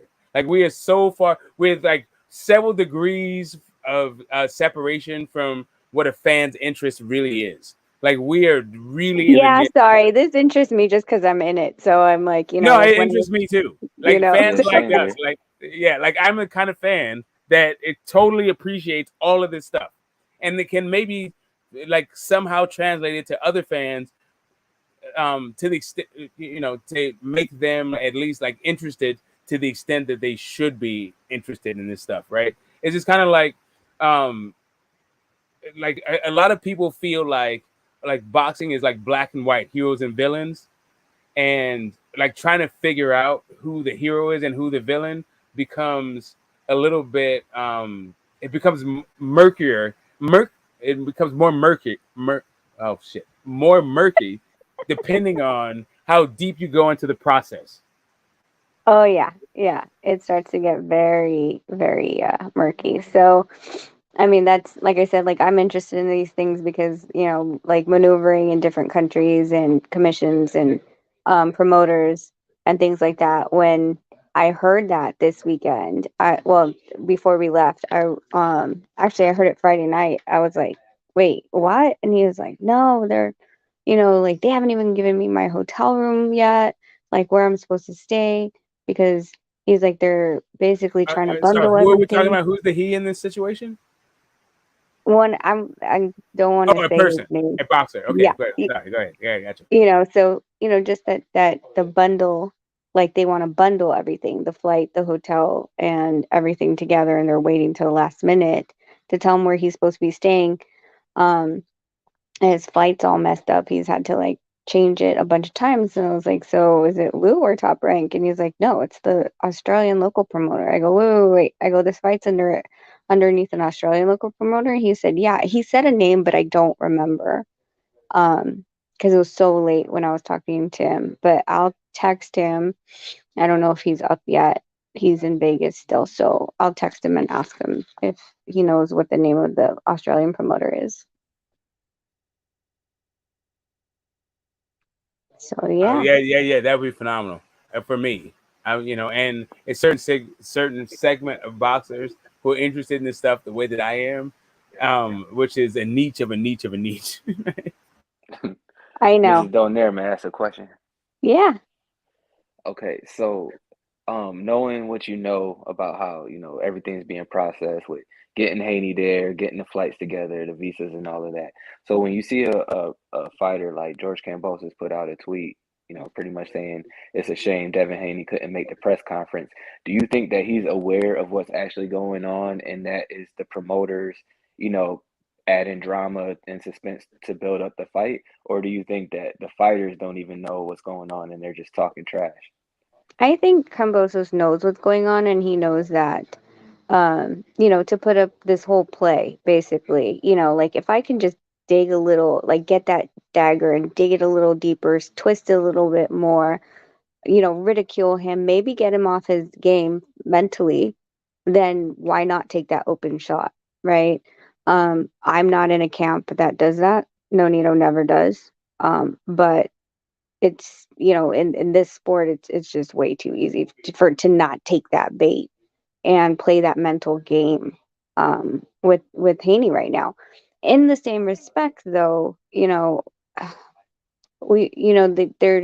certain things in the contract you need to agree to or not agree to. One of them is how many promotional freaking pressers are you going to go to, because we're so far out. He's still going to have a presser the week of the fight. We only agree to the week of the fight pressers. Anything outside of that contract that's an additional compensation if you want us to come or if you want us to show up. But I mean, again, I've never seen this contract, so I don't know how detailed these guys, negotiate. Like what the little things that you don't think matters, and then it all of a sudden does. I appreciate the insight. Yeah. Yeah. Yeah, this is like, like once people start like running for the hills. So I do appreciate the fact that Top Rank actually had Bill Haney on there to talk about this whole situation. And I hope, like, this as a boxing fan and who understands promotion, that we're going to see some articles about this whole situation go on ESPN, right? So they already had Bill Haney on there, but I feel like the way boxing is and what ESPN is with like Disney, that they may not want to actually touch this thing. It's a little bit radioactive with Kinahan and like drug conventions and all that stuff. But at the same time, I feel like there's an opportunity being missed with like redemption stories, and just in general, like the way that the promotion is working in the sport today, and how like like with the communities like the YTBC are doing a lot of heavy lifting for what I feel like promotional companies used to do as like just kind of a reflex, really, right? And that's just like make their fighter like the hero of the story and make either Process or the other fighter the villain. And it seems like instead of that thing happening, everybody's playing like kind of like it's not my fault. Yeah, well, it's easy to do that, especially when there's so many players involved. No one's actually going to step up and say, "Yep, it was my fault. I screwed up. My bad, Devin." But keep fighting the good fight.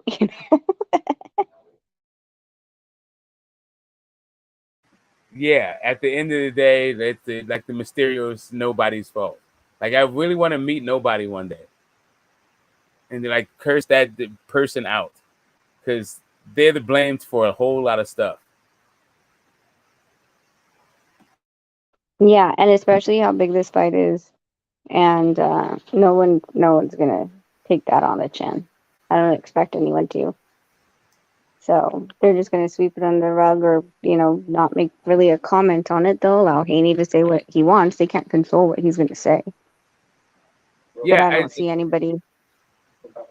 I feel like all of this stuff is like miles over the interest or maybe even like the capacity of a lot of fans. It's kind of like they don't care that one party insisted that a fight take place in a country where they have these kinds of like protocols in place. Meanwhile, the other party that they're talking about, their manager and the trainer, is going to run afoul of these protocols. It's kind of like they don't care. It's just kind of I don't know. Like maybe people think that like fighters just like go into the rings by themselves and they don't need anything. Like everybody else is disposable. All you need is a pair of gloves and the will to win. Yeah, that's why you probably need a fighters union or something like that. Yeah, the problem with a fighters union, like we've said before, it's such an individualized sport. You really have to get all the guys to put their egos aside and know that it's for the betterment of all boxers. That's going to be the problem. So when it comes to like a union, like if we take one step back from that, like I feel like the closest thing they have to a union right now with the structure is the sanctioning bodies. And would it be I guess like too onerous for the sanctioning bodies for the fighters to demand the sanctioning bodies take more of an active role in any number of things, like from like healthcare past the sport to making sure that like large fights like this don't have these kind of hiccups.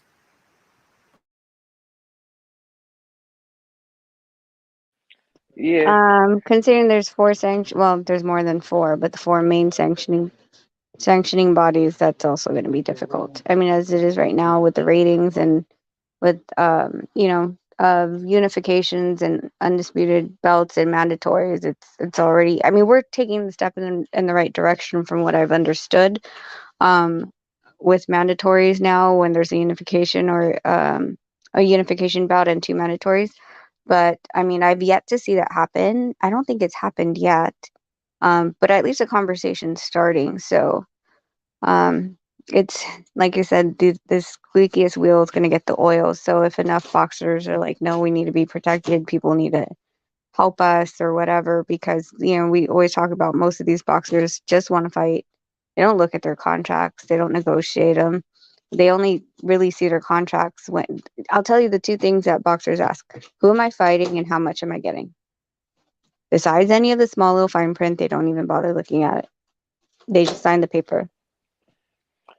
Yeah, I feel like I probably used the wrong word. I mean, the union is probably far-fetched, but I think what Smoke was saying, maybe like like a sanctioning body advocate applied to specifically, each fight would probably help at least somewhat. You know what I mean? Because a lot of fighters, their teams, this experience varies so much. Like you said, it's individualized sport. They might not have a Rachel Donaire in their corner. You know what I mean? Who knows who they got doing the paperwork on their side? And you could always get a different result depending on the team. So I don't know. They need somebody who can advocate on behalf of the sport, not just the fighter. But like the all four sanctioning bodies, they have that like overarching entity. I can't remember what it comes up. Like the unified rules of boxing. They come up with that. Is that the boxing association or something like that? I can't remember what it is. But Rachel, maybe you can help me out here. Like the overarching thing that like where all sanctioning bodies contribute to like coming up with which belts are going to be unifiable or like no standing 8 counts and all that stuff. They're like the unified rules of boxing. Like what's that organization that comes up with that stuff? You talking about the ABC? There we go. Right. How do you forget that name? Well, because I mean, you don't understand. Like when I came on, I was only talking about giving my impression of the night's fights. And that was hours and hours and hours ago. So cut me some slack. But yes, the Associated Boxing, right? Anyway, whatever the letters come out to be, it seems as though maybe that would be before we get like the federal government involved and all this other stuff, where I feel like is even more hurting cats. It seems like that would be a good the best place to start to make this sort of thing like more uniform. Do you feel that way? No? Yeah, because I do feel like when you go into like Congress and things like that to change, acts, you have to have so much money behind you, a lobbyist, and Congress people that actually care about it are willing to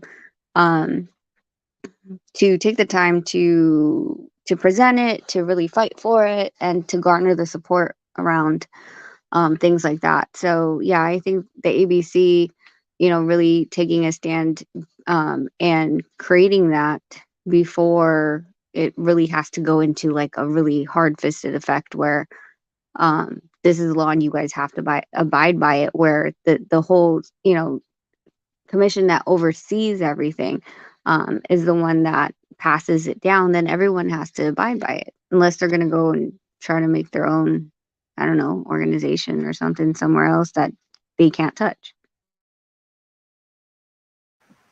Yeah. You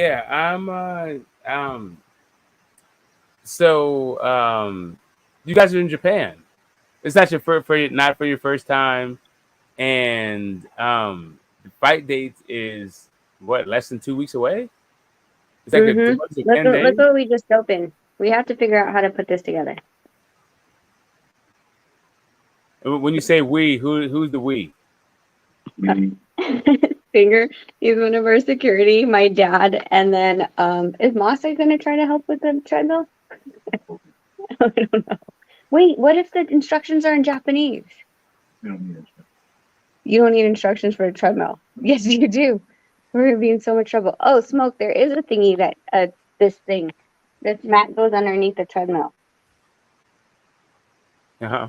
You were asking about that. That goes underneath the treadmill. So yeah, we are, what is it, like 16 days to the fight. We have a mandatory weigh-in again tomorrow. On the 23rd. And then 2 more sparring sessions here, and then fight week. So we're actually in Tokyo. We'll move over to Yokohama the week of the fight. Then we'll move to Saitama after the weights. So we're right next to the dome. Because before we did Tokyo, and then Saitama was about 45 to an hour in the car just to get to the fight venue. So this time they're moving us next to Saitama. Where are the babies? Logan and what's the other one's name? Jarrell. They're with my mom. If they had come on this trip, my God, like the COVID thing was absolutely ridiculous. Like I swear to God, we walked all the way around the airport, went through 7 different stations of things. Like they checked this paper and then they checked that paper. Then the next station checks another paper. Then the next station gives you a tube. The next station gives you a saliva drippy thingy. Then you go into this booth where you spit into this tube. Then there's another person that collects it. Then you go to another station where they give you another thing. And then, then you have to download this app and you have to upload these docs. And then you have to wait for your COVID test that they just took. Then you have to still go and collect your bags and all that other fun stuff. So it took us about a good 2.5 hours to get out of there. And then 30 minutes into the city. And if the boys were here, that would have been a crazy process to get them to spit into a tube to get all the way to the line. Like I saw families there with kids and I'm like, I don't know how you all gotta do this. This is so. Yeah, it sounds like a lot. Well, the spit, I know the nasal thing, it sucks, but I mean, to get anyone to spit up to a certain line is already hard. And then you're going to have little kids do it. Like I saw a 2-year-old and I'm like, I wonder how long y'all are going to stand here trying to spit into that thing. Right. So well, but I think if they just did nasal swabs really quickly, yeah, okay, it sucks, but poke it and then we're done, then trying to stand there and spitting for like 15 minutes because there's not a lot of people there, especially coming off of a 12-hour flight or 10-hour flight, that are super hydrated to be able to start to spit. And you can't drink, you can't chew on anything because that'll change the test results and stuff. So it was kind of a process. And we had to take a PCR test before we got on the plane, then take one here. Then we have to take another one in 3 days too. And I hope we're done. I don't know if we have to take another one fight week. I haven't seen that on the schedule. So. And when did you guys land? How long have you been in country? We landed at 6. It's 10:30 over here now. Oh, so like 4.5 hours. Yeah. Yeah. And Yep. nice. So wait a minute. You said 10 days of fight day. That do you feel 16. like? 16 days. Oh, sorry, 16. 2 weeks and 2 days. And do you feel like that's enough time because you've been to Japan before, or? Well, what Nonito and I did is as soon as we got, sorry, they're laughing at their treadmill because they have to figure out how to put it together. What we did is we got on the flight at 1, and then we both took like a 4 or 5 hour nap, and then we woke up like 10 a.m. Japan time, and we stayed up, watched movies and stuff, and then been awake ever since. So we already on the plane, we were already adjusting our time to Japan. Like we didn't just is it AM or PM? It's PM here. Sunday. Okay. It's Sunday, 10:30 p.m. I'm sorry. So yeah, you're describing your experience so far. Yeah. So not so bad. Okay, guys, I gotta go because they're trying to put this treadmill together, and I have a bad feeling that I gotta help. Okay, so now you're part of the we too. Yeah. Well, but I'm just hoping that this thing is not in Japanese. So let's see. Yeah. You sound a little tired. Huh? I had a hot sake, so then I can go to sleep. Because, like I said, we already adjusted to Japan time. That hot sake's nice. Yeah. I'm a big fan. So yeah, good luck. Hopefully you find the instructions in a language you understand, and you have the proper tools too. I know that. That's what I told them. I was like, "Do we even have the tools for it?" They're like, "It's supposed to come with it." They're all laughing right now. This is going to be amazing. Yeah. Okay. All right. Talk to you guys later. Yeah. Bye, All right, Rachel. guys. Thank you. Have a Bye good bye. day. Stay safe. Fucking That was crazy. cool. Surprise guest. Yes, Yeah, sir. man. Yeah, she was trying to get on to explain that whole thing on YBs, but he's letting us all know that those good looks don't come cheap, right? So fuck, dude. Like, no, it's nobody's fault. The fucking infamous nobody. Well, at least she got to explain the situation to all my 22 subscribers, but it's all good. Thanks for Rachel for stopping by. It's cool. You Right. to interact with We're gonna disseminate this shit. You heard of one man, one riot? We're I all know, right? special No, forces that's out true. here, right? That's true. But all good, all good. I appreciate it though. It's good to interact with the trainers and the fighters and shit. That's dope. 22 is one of my favorite numbers too. There it is, bro. 22 is shit. I actually don't like 22, bro, because that's a bust. I like 21 or lower. I see why. 22 is a loser. My birthday is February 22nd, so 222 is my shit. Oh, there you go, bro. I was thinking more in terms of blackjack, but I hear you. Yeah, shit, but you can play that all the time. But and one of the best fucking fights in our recent memory happened on 222, in my opinion. Which and one? That was the Wilder Fury rematch. Oh shit, that was on 222. Yeah, it was. Oh shit, man, fuck, man, that's a bad luck for Wilder too, man. God damn. Hey, man, it's a Black History Month. What he said? What he said? Trivia question.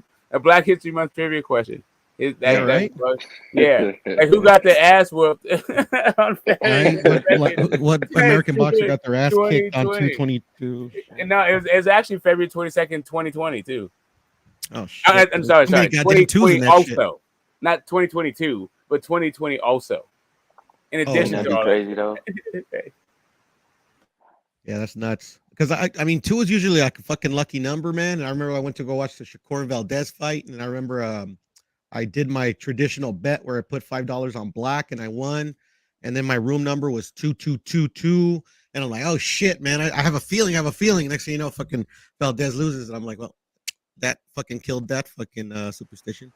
Well, that's supposed to be every day I'm hustling. Room 222. Like, yeah, anyway, that's if you know, you know. If not, fuck it. Gotcha. Yeah, fucking man. That's the thing about superstitions, bro. Sometimes they're wrong. Yeah, man. Believe in things you don't understand and you suffer. Superstition ain't the way. And shout out to Stevie Wonder. He saw it coming. Right? Crazy superstition. Whiting's on the room.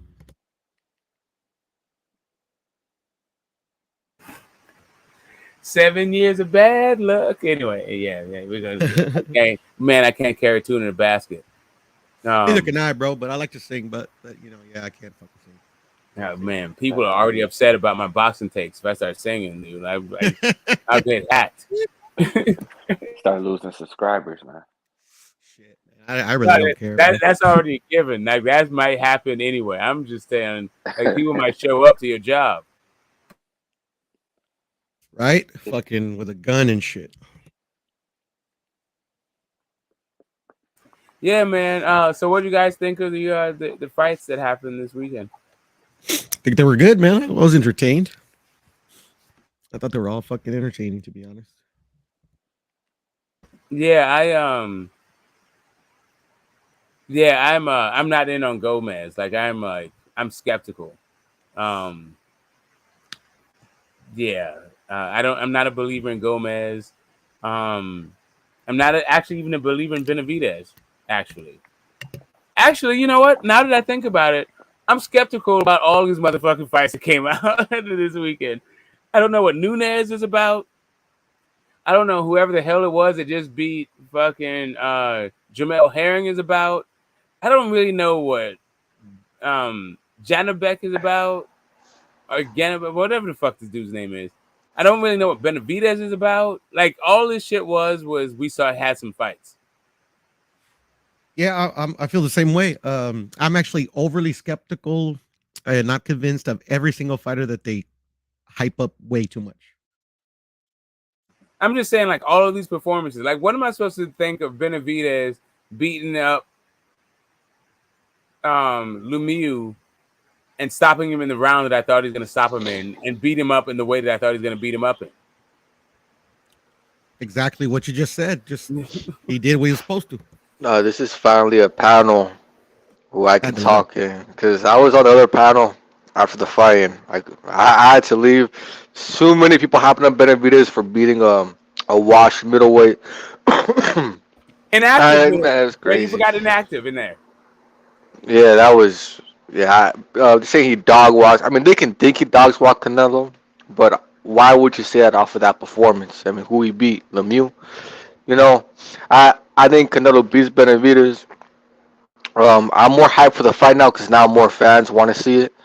I never wanted to see it because I thought it was a mismatch, man. But yeah, I want to see it now. You know, yeah. I mean, I agree with Smoke. What Smoke always says that Canelo shouldn't be tied down to one network, right? Because now we can't get Canelo Benavidez until like fucking next year, September probably. So if we're lucky. yeah. So now it's just like you gotta wait.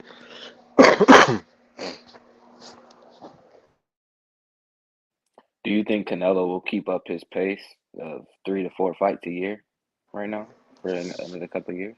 No, they 2 or 3. To me, Canelo's he lost to Bivol, but he didn't take too much damage. Like his defense was on point. His head movement was good. He didn't take that much damage in the Bivol fight. I think he took more damage against Triple G than Bivol. So I think Canelo's still solid. I think he's still he's fresh. I mean, he's not beat down. He's not damaged goods. He still has 4 or 5 years left of this level. Maybe 3, 4, more so at this level.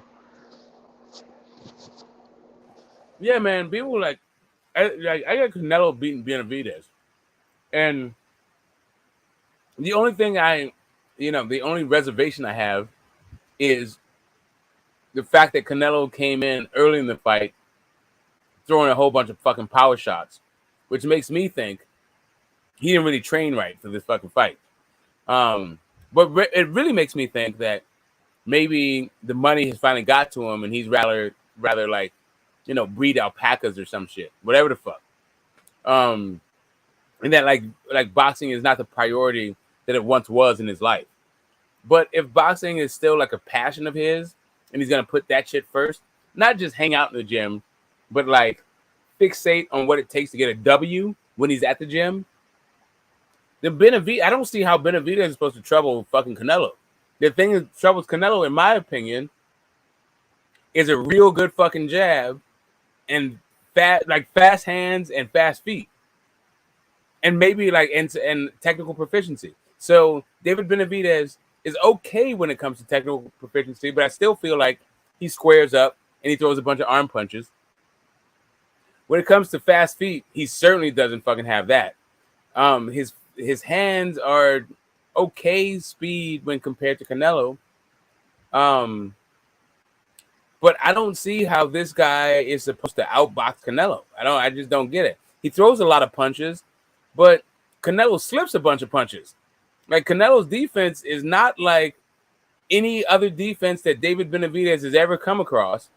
And then also, I think Canelo hits harder than everybody Benavidez has ever fought. So, like, really, what are we talking about? Yeah. People. Someone in that panel said Canelo, but he can't see Benavidez getting pushed back against Canelo. You seen that shit against Alexis Angulo. Alexis Angulo went the distance with Benavidez and he pushed him back the whole fight. I mean, it was back and forth. Benavidez would get him to the ropes, Angulo would get him to the ropes, but every round, at some point in the round, for at least a minute, Angulo had Benavidez on the ropes. So if Angulo can do that, what the fuck Canelo about to do? So. Well, forget Angulo. Tonight, The very first fucking minute of this fight tonight, goddamn washed, past it, inactive, 160-pound, their fucking Lemieux had Benavidez on the back foot. How's he ever going to get on the front foot against Canelo?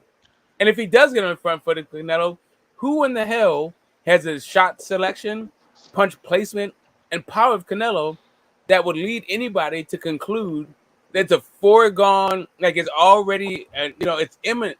We don't even have to think about whether or not Benavidez can take that shot over and over again. Not one particular shot, but 5 different shots. Like, who hits as hard as Canelo that Benavidez fought? You can't name it. But I'm more hyped for the fight now. I'm more hyped now because a lot of fans be picking Benavidez and shit. So I'm more hyped for it now. So make it happen May 2023 at least. If all goes good. Let me ask y'all this. Who, in y'all's opinion, who is Canelo going to pick for September? Because I think he about to pick. Canelo wants Bivol. I know he wants Bivol, but I think his team's going to make him pick Triple G. I got to tell you, man, I'm uninspired about all of his choices. I actually don't care. I don't care if he went 0-3 in his fucking matchroom contract. I don't care about any of the fights that they're offering.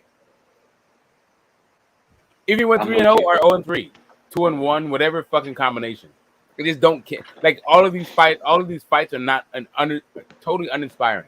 They do not capture my imagination. Does Benavidez Canelo capture your imagination? No, Canelo coming in fucking prepared and ready to win fights captures my imagination. I actually don't care who he fights next, as long as this dude looks like he gives a fuck about boxing. Because his last fucking performance made me think he's totally gassed up on his own legend. I think different. I think shit, man. I mean, a lot of this shit's fucking kind of weird anyway. So, and it's my channel. I don't give a fuck. So I'm gonna say it. I actually think he fought in a manner where if he fought in a manner to see if he could just box as basically as he can, winging power shots to see if he can get a knockout. And if the loss came, he didn't care because that could possibly throw a wrench in the Triple G, in the third Triple G fight, which he's already put on record that he doesn't want to fight, and I don't want to see that fucking third fight. And I think he fights Bivol next. That's just me. Really? You don't think he wants that Triple G? Yeah, that's exactly it's that kind of shit. Like I don't care about. Like if you don't give a fuck about the W, why should I give a fuck about who you fight? And yeah, that's true. Everybody is entitled to follow who they want to. I mean, I'm glad he lost. To be honest, I kind of agree with what you're saying. Like I feel like, yeah, they do. Like the guy that showed up really wasn't tripping off a W. No, I mean, and the thing is like, to be honest, like it's it's just a conspiracy theory. But the thing is like, I mean, if I'm right, I mean, he fucking, shouldn't have took the goddamn fucking contract in the first place, or did it on a fight by fight basis. So maybe, maybe it was just the wrong game plan, which is what I initially thought. I don't know, bro. Like I got into it with a guy, and you know who it is. I mean, you know the person, but you may not understand the conflict. But I was like, the dude didn't train properly. And then we got this back and forth. He invited me to his channel. He had Buddy McGirt on his channel. He said I could clear it up with Buddy McGirt. No, sorry, not Buddy McGirt, but Ronnie Shields. And Ronnie Shields was like, yeah, he didn't have a plan B. And I was like, okay. That was like not really what the point of my question, but that was enough to make me say. That was enough to verify what I thought, that they were bullshitting in training, right? But then the same person came up and said they learned something from Manny Stewart, that if you throw all power punches early in fights, that means you don't have confidence in your conditioning. And that's what I felt like in this fight. I felt like there was no confidence in the conditioning and no plan B, which means to me, you were bullshitting in fucking training, right? Like, I don't know how else you can square that circle. Yeah, I mean, I don't know. I mean, it was a pretty funny performance, to be honest. I mean, the thing was, I mean, I think Canelo's always had. I mean, at least that's kind of was the narrative before, like he fought Triple G or when he fought him, or maybe early on in his career that was like a gas tank issue problem. Sometimes he gets gassed in fights, But me personally, I thought he rectified that by 168 is kind of like his natural weight. I think he doesn't struggle with the weight. The weight cut's not a problem, and also he was very economical with his punches, especially at his on his 168-pound run. Excuse me, fellas. Keep cooking. I got a phone call. Well, yeah. Oh, well, I'll take it off from here because I want to say about No, I agree with Smoke when he says he had the wrong game plan. No, I mean the wrong camp. Now I agree. I do think Canelo was dedicated, but I don't like his game plan for the fight. I would see him and Cat with Eddie Reynoso, and I didn't like the pad work they were doing. Even Oscar Valdez fight too. I didn't like what they were doing with Oscar Valdez, the pad work and all that shit, the game plan they did, the mids. I didn't like it. So yeah, I do agree he didn't prepare correctly for Bivol, but I think he's dedicated to the sport. I think he is, but I think I do think he got gassed up by his own ego, but that has more so to do with him taking fights he can't win. It might like Bivol. You know what I'm saying? Like when I was studying this fight, I'm like, there's no way in hell Canelo beats Bivol. I don't know why the fuck he took this fight. I thought it was he was high on his own ego. He was extremely confident. He was a bit delusional, which is fine. It's normal for people of his caliber to be delusional. I mean, you gotta be. Sugar Ray Robinson was delusional when he went to 175. So I mean, it's whatever, man. But to me, I think Canelo's still dedicated personally. But no, but I do agree with you that he had the wrong game plan for Bivol.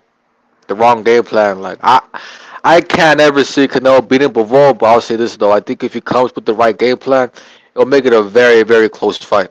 A much closer fight than the what it was originally. Yeah, yeah. There's something about his performance and the game plan, and it really is like he came to me like wrong game plan, wrong conditioning, and not confident, and he's still just because of the A side and spent a significant enough time on the front foot and pressuring that it was like 116, 114 on three judges scorecards. So basically, if you like steal a round, it's a draw, and if you do a little bit better in 2 rounds, you win. So yeah, I feel like Canelo has a better than average shot at winning the rematch. But beyond that thing, it was the idea that like 168 is the ideal weight. I think what 168 is a thin division, and so Canelo with his style and everybody else's who is like like in title contention at 168, he can run that division because those fucking dudes are what is it? They're works in progress. They're not polished fighters at all. So it's not really about ideal weight for Canelo. It's about undeveloped fighters at 168, in my opinion. Johnny Blaze. Or maybe it's both, right? It's not like It could be maybe both. it is ideal division, and then also it's like. But I feel like he could fucking kick ass at 160, and that's probably his ideal division for real. Not really 168, because I feel like he's way lighter on his feet and he throws more shots and all that shit at 160 than 168. Call me crazy, but I think Canelo had faster hands in the Kovalev fight than he did against Bivol. I think he threw more combos against Kovalev than he did against Bivol. It could be that Bivol's feet was too quick. Canelo couldn't land combos. But still, I remember in the Kovalev fight, Kovalev would get out of distance as well. And Canelo would miss a 3-shot combo, right? Yeah, but it looked he missed it, but it looked fast, right? He didn't see any of that against Bivol. He didn't even try to throw a 3 punch combo. Some maybe he did on the ropes, but I'm talking about in the middle of the ring. He didn't even try throwing that. So I, to me, I I feel like I think yeah. Go ahead. what? Not No, going. go ahead. Go ahead. You think what? No, I think like I don't even think it's weight. I think it's more so just the way they fight. I think it's more so the technique. Reynoso teaching Canelo they try to get the most power out of each fucking punch, right? Which is almost just like no, I mean maybe seven. Like try to get 70% out of each punch. So like you can throw combinations now. If you're trying to get 100% out of each fucking punch, like you're gonna become slower. Your footwork might become more awkward, more clumsy, because you're putting every fucking thing in that power. And I feel Canelo just needs to go back to boxing. That he needs to go back to just throwing combos, jabbing with you, and all this other this boxing is boxing 101. You know, not every shot's a power shot, right? Now it's like every fucking shot's a power shot. Like the dude, yeah, he hits hard, but look, Bivol has a good, nice, strong high guard. You're not gonna be able to fuck up his arms like you did Caleb. So I mean, go back to boxing. You know. Yeah, I feel like Canelo throws more shots at 154 and 160. They just straight up the fuck up. I feel like his cardio in the Triple G fight wasn't the first Triple G fight wasn't excellent, but he made for it. He made up for it in the rematch. But his output was never really the issue until really got a 168. So like the idea that that's his ideal weight class, I don't know. That doesn't sit right with me. But he could be older, right? I don't know. To be honest, no cap, no jokes, no anything. I think we all might be just looking into it too much, and it just could have been an off night, wrong game plan. It's just we're so used to Canelo doing this, doing that. Maybe kind of slept on Bivol a little bit, and it's just the better man won. Canelo just didn't have enough that day. He didn't get his ass kicked. I thought his defense was on point. I fucking would have wanted him to stick with his jab more, but it is what it is. It's like even the best in history have had off nights. They faced fighters that maybe they underestimated for whatever fucking reason you can fucking give. Just Bivol was the better man, to be honest. Yeah, no, I mean, I feel that, and that I feel like that's a reasonable conclusion. I'm just looking at the sample sizes, right? So at 175, we have a sample size of him not throwing very many shots. At 168, we have a sample size. It's not very many fights. It's like but it's at least double of what 75 is, right? And we still have a guy who's not throwing a lot of shots. But at 168, at 160 and 154, that's where he seems to have more output. So like it's just that idea that like as he goes up, those are like more his natural weight class. It's kind of like I feel like 168 is fucking thin, and I don't really know the quality of the fighters up there for real. It's hard for me to gauge because they haven't really mixed it up a whole bunch with guys who I feel like are like high level operators in the ring. And at 175, you got a couple of good guys who I feel like are very high level operators, but that does not seem to be an ideal weight for him. This is asking too much, bro. I mean, you got someone like Zurdo at 175 coming at 204, and he trying to put him against 5'8" Canelo. I don't think that's his weight class to say, but I think we need to be more realistic with Canelo and just put him in at 168. That 175, man, they're just too big. That's just what it is, too big. Bivol, he's one of the smaller light heavyweights, and I do think Bivol beat him with skill more so than size. But you got other guys like Beterbiev and Zurdo. I mean, come on. Come on. 204 against Canelo, man, that's too fucking big, bro. I don't know about y'all, but yeah, that's just me. The 204, yeah, probably. But I mean, to me, the too big. Yeah, I mean, You could say it's that, but I mean, I don't think so. Like literally, you could argue. I mean, you probably wouldn't win that argument, but you could argue that Canelo should be like a fucking welterweight. But he's already won a championship at 175. He fucking undisputed at 168. Like he's been too little for ever since he's been at junior middle. So to me, he's shown that he can compete at these weight classes. So that's why to me, I don't think it's just too much weight. I just think Bivol was a better dude. I agree. Think there's some clear adjustments that he can make. And I'm not saying that guarantees a Canelo win, but there's some clear adjustments he can make to give himself a better chance to win. Yeah, in the rematch. It's kind of a weird thing to talk about a person's ideal weight when considering the competition in a particular division. I think he would probably perform better at a different weight class, but if a division's thin, why not just beat everybody fucking up at that thin division forever? Like I feel like there's a little bit of that going on with the 168s, and especially Canelo. Like for me, I would knock fucking Benavidez off and Dave Morrell off and send the entire fucking division back like 5 years. 4 years. Like who else the fuck is going to be like Andrade, Charlo? Now you're bringing up 60 pounders for the whole fucking thing. If I was Canelo or his team, I'd advise him go back to 168 and be on Benavidez, Charlos, or Morels. I agree with you, right? Clean it out. And then when you're about 34, 35, and you're a bit older, like, fuck it, let me give it one more fucking shot and go back up to 175 and fight whoever's there. For one last time, win or lose, go out and retire like a legend. Yeah, I think that's the ideal career.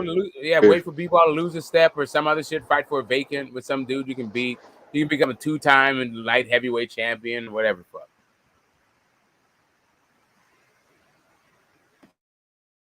And I just actually thought of this.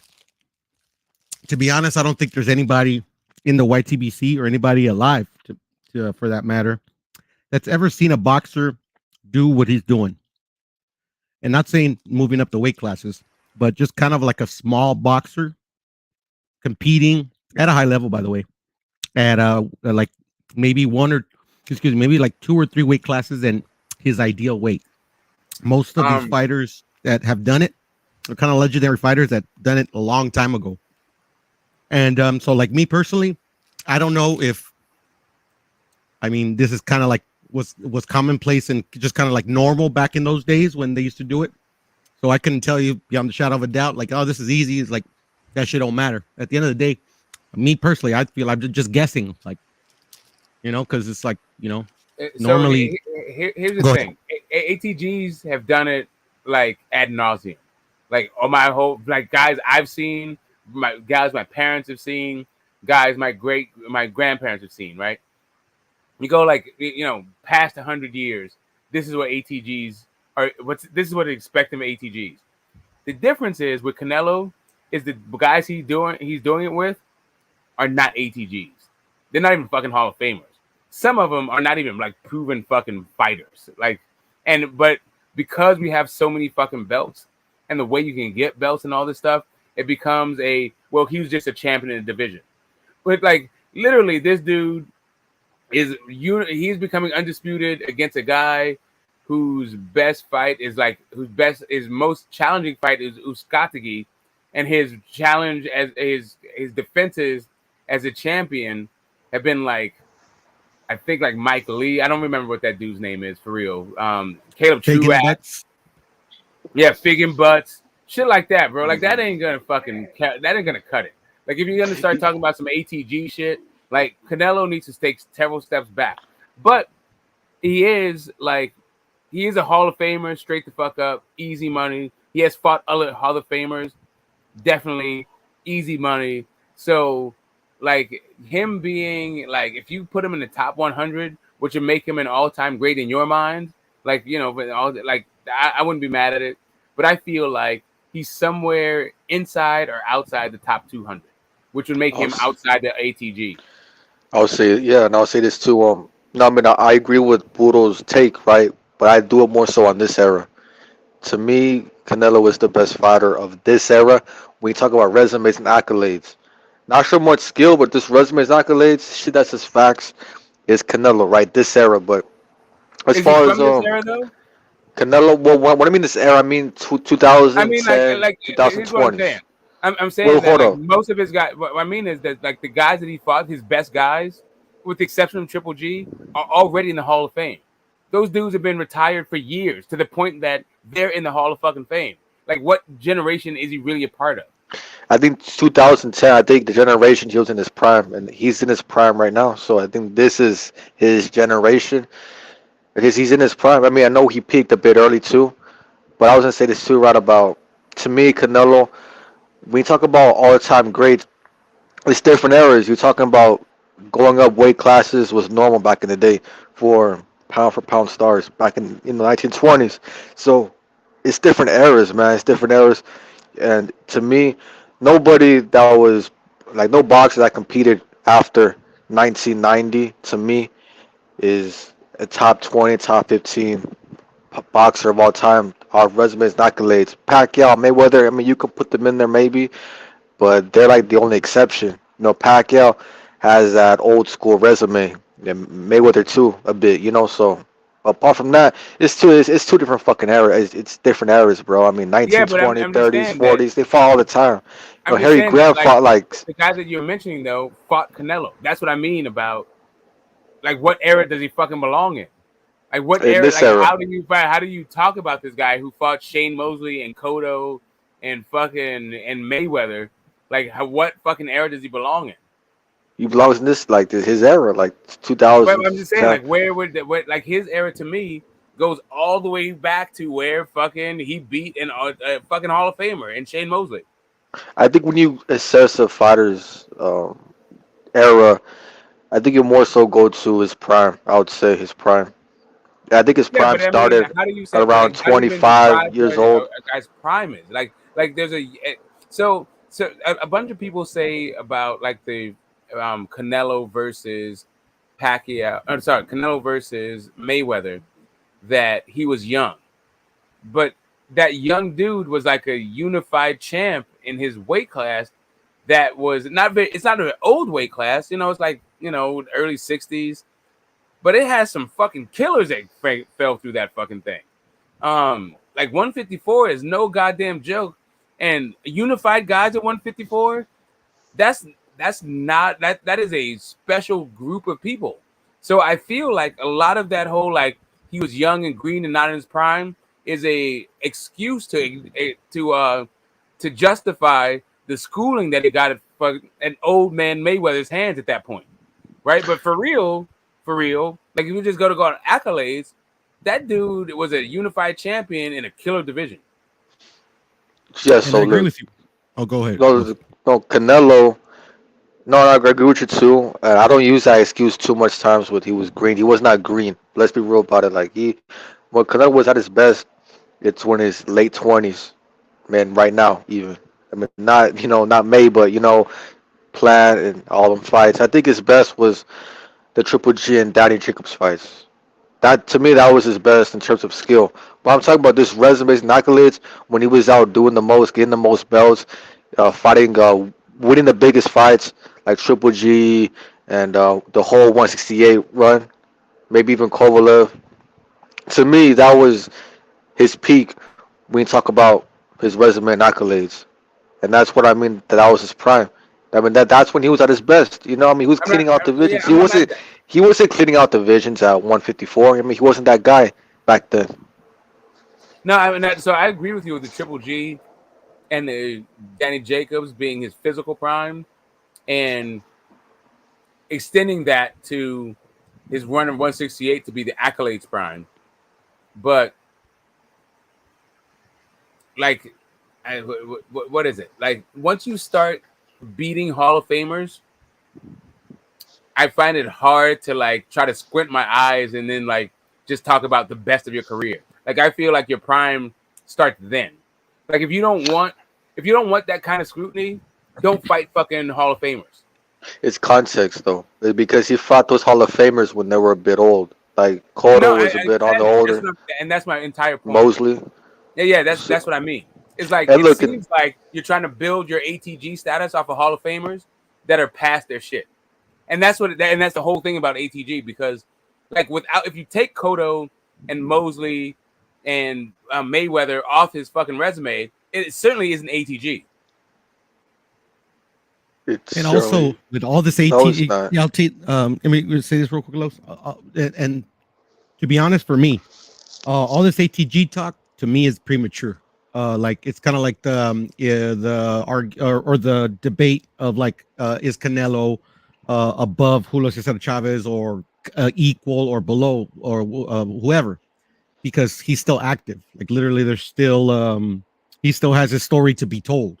Like literally, I think anybody, whether they're casual or hardcore, say Canelo, say he beats Bivol, but then he goes like on a 4-fight losing streak. I think the casual and the hardcore would assess that and probably change their mind if he's an ATG or not.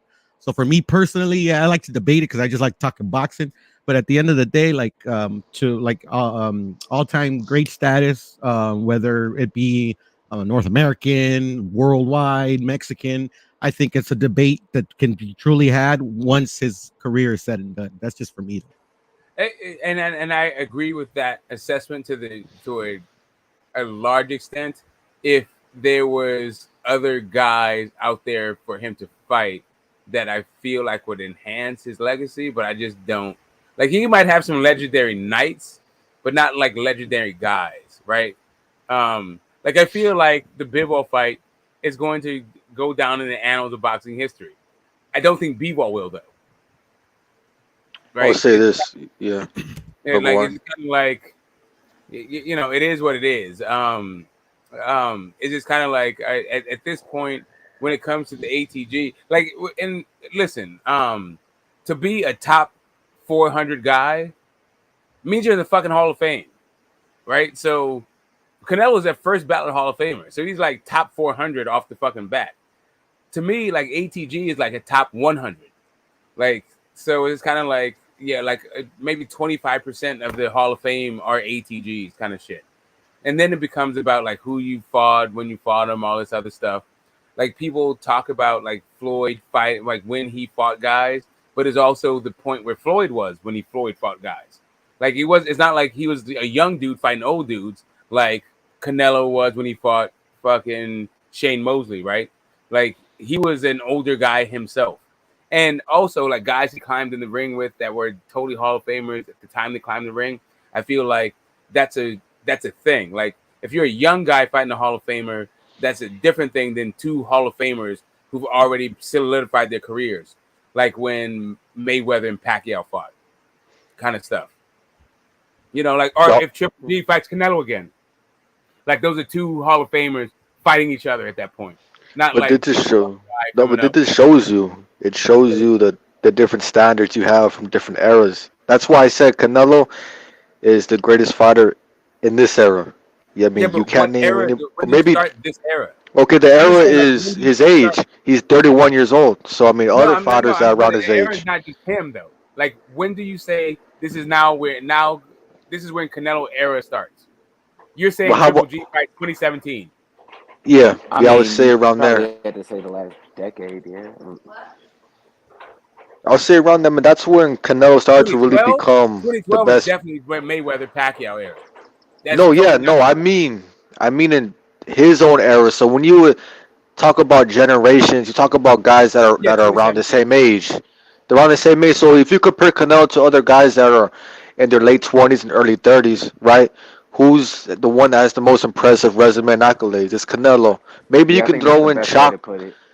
Yeah, and that's 25 and 35. He's number one. Yeah, but that shit is weird because Canelo started boxing like professional at 15. Like, how the fuck? What does it matter that they're the same age when one guy's been a professional boxer for like twice the time? You know why it matters? Because those are contemporaries. Those are the guys. But they're not his contemporaries because he was fighting for like Floyd. Like, that's what I'm point. My point. That's how his contemporaries are other dudes that those like Charlo. And like they didn't have an opportunity to fight Mayweather because they're not his contemporaries.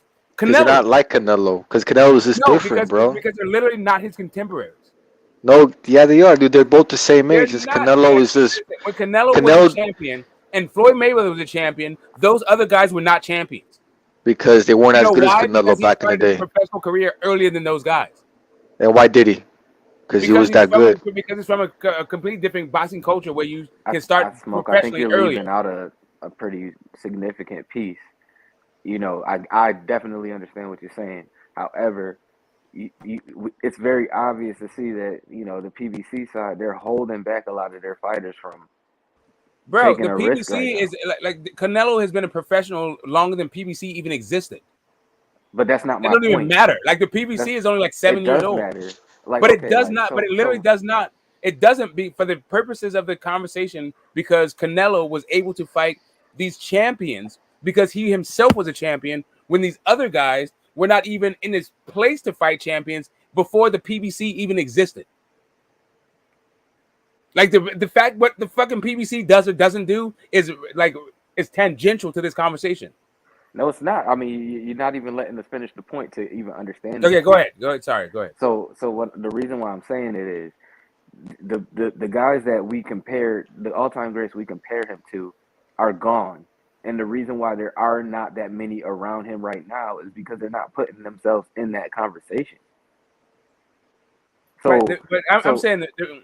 Hold up a second. The PBC is not the reason why they're not putting themselves in this conversation. That's not like a PBC issue. Like the gatekeepers are lowering the quality of all boxing, of all boxers. Like that was just an example. okay, all right. So you're just saying because the culture right now, the guys are siloed off and they're not necessarily fighting each other in the way that other people did before. Not only that, but they're not even building their brand at a fast enough rate to create the demand around saying this is a fight that should happen and has all-time great, contemporary, high-level implications. Well, I mean, that whole brand fucking thing is a kind of a new social media thing to begin with. Like, guys just used to fight each other, and you figured it the fuck out. Like, it wasn't about like a fighter brand kind of thing. There's a little bit of that when it came to the mob and like getting options on fighters, where you had to be with the mob in order to get title fights. But that's it. Like, I don't know. Like, it's a little bit like Well, I mean, it's I feel you. adaptive I feel you. die. We're the mob now. Listen to it That's for a still second. today, man. Come Popular on. opinion is shifted online. Unfortunately, you can't. You know, the way things are done is different. So, you know, I feel like the old model is biting them in the butt, and it's really showing. Because at the end of the day, we might think that there's better fights for him going with another organization, but if he says no, then it's almost like they don't exist, and it almost deflates their brand as a whole. But yeah, but that was like kind of boxing from the 30s to the 60s. Like that was like 30 years of that shit when it was mob rule. Frankie Carbo and all that shit. Like, you know, like if you weren't with the mob, you weren't getting the fucking fight. It's still mob rolled, man. Mauricio Yeah, I mean, Suleiman's a now it's fucking just mob corporate mob, boss. right? It's this guy kind of thing. Like guys are siloed off into particular promotional organizations that have their own deals with certain networks, kind of shit. But really, all that shit started with like Frankie Carbo. Like, really goes all the way back to fucking Oni Madden in the fucking 1920s. But I don't know. But we still had a whole bunch of ATGs throughout that whole thing. So I don't know that Canelo gets that kind of pass. Because like this is fucking old as shit. What you're talking about right now.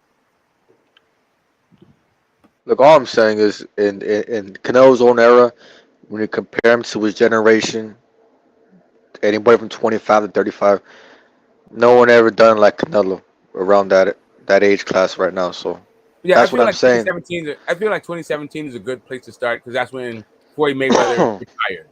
Really. Yeah, so around there, like the new era, like the post Mayweather Pacquiao era, it's Canelo. You know, maybe you can throw in Chuck, but his era was a bit earlier. But that's the one guy I can think of, you know. And No, Usyk, I that's don't fair. know. Yeah, I feel like 2017 is fair because that's when he had the first Triple G fight, and that was the same era. That was the same time when AJ had the Klitschko fight. It's the same era that like Errol Spence became a champion. Yeah. It's the same Usyk. era that like Loma like beat Linares. The same year, sorry. Same year that fucking Wilder rematched Bermain Stavern. Like 2017 was a hell of a fucking year, actually. So yeah, I feel that can be the beginning of the Canelo era. That's not bad. So I started watching boxing around 2015. No, so I'm young. So I've been watching boxing that long, 6, 7 years now. So y'all know more about me, but off of what I see today, Canelo, yeah, he's the most resumes, the most accolades. But when I go back in history and I look at these different fighters, you just can't compare the eras at all. Like the resumes back then, they're just so good. And plus, it was the one belt era. Nothing will ever compare to the one belt era because when you beat the guy, it was basically the equivalent of being undisputed because not only did you beat the top guy, but you had to beat the top 5 contenders as well. And that's like the same shit. Like, for example, Terrence Crawford. People say he's one of the best welterweights, and I agree in terms of skill, but when you go off resume and accolades, Terrence Crawford only beat one guy in the top 5 in the welterweight division in fucking 5 years. Meanwhile, I got fucking Robinson, Sugar Ray Robinson. He fucking cleaned out the whole division, beat every fucking top 10 guy out there. So that tells you the different eras, comparing the different eras. Back then, it was a different ballgame. And that's why I say, ain't no one today can ever be in the top 20 all time because it's just different eras. Yeah, I mean, I feel like the pay-per-view era, which maybe started in the late 80s and sort of petered out with Mayweather, right? I guess 2017. Let's call it 87, probably 89 to 2017. So what is that? Like 30 years or like 28 years? About 28 years, right? I feel like there was a whole like degradation, like the importance and the devaluing of like the actual belts happened, and like the importance of like your star power grew, right? It was all about like a lot of people don't really know what those fucking which belts were on the line for a whole bunch of like pay-per-view heavyweight fights. Like most fans don't know really even about the Michael Spinks versus Mike Tyson fight, but like that was like really the jump off in earnest of the pay-per-view, like a 90-second fight. But if you were to ask people like who was the champ and who was the challenger and what was on the line, what were the stakes in that fight, like most people don't know. Yeah, I mean, I don't think that well, I don't think me as a casual fan, I don't care about like the importance of the belt. I just I like the fact that the belt is there because I feel like it should be a tool to take away from a champion saying no to another champion. You know what I mean? Like it doesn't really matter to me what belts are on the line. I just want to know which one is the best. And that's really the only importance of a belt being on the line. It doesn't really matter which one. You know what's funny? What casuals ask me sometimes? They ask me, "Hey, what belt has the most value?" They ask me. Yeah, I so mean, yeah. So I'm going to tell you, like in the Michael Spinks versus Mike Tyson fight, Mike Tyson was undisputed, but Michael Spinks was the lineal, right? But that fight was like $50 million on pay-per-view. Like it's kind of like that shit. Like it's just kind of like the way people promote fights, kind of a thing. Because Larry Holmes beat Muhammad Ali and Michael Spinks beat Larry Holmes, so it's just kind of like the man who beat the man, even though Mike Tyson was already had all the belts, kind of shit. Yeah. The belt that has the most value is the last belt for undisputed. But that particular fight is the one that like launched the whole like pay-per-view thing, where like the belts weren't really the thing, and it all became about how much money you could make. Like that dude made like $50 million in 90 seconds, and that became the thing. It's like how much money does Mike Tyson make per fight, and that sort of carried on into Floyd, not even Floyd Mayweather, but Oscar De La Hoya thing, And then Floyd Mayweather inherited that shit, and we are where we are. But I mean, this idea about like the belts and shit, like most casual fans don't really, like you were just saying, like the belt isn't even a thing for you anymore. It's been completely devalued to where it just like sort of it denotes importance. Like regardless of which belt it is, as long as there's a belt on the line, then it's an important fight.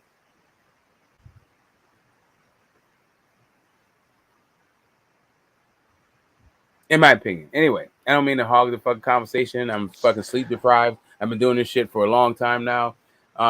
It's been great chopping it up with you fucking people about some mother loving boxing. And yeah, it's not the first time for any of you guys, and it won't be the last. It is the first time on Pearl's panel though. New sub. It looks like you got a whole bunch of new subs from this particular stream, and that's what's up. Yeah, peace to the chat. Peace to the panel. 2 fingers. I'm out. All right, the Smoke. Take it easy, bro. Peace. Yeah, peace out. All right, Smoke.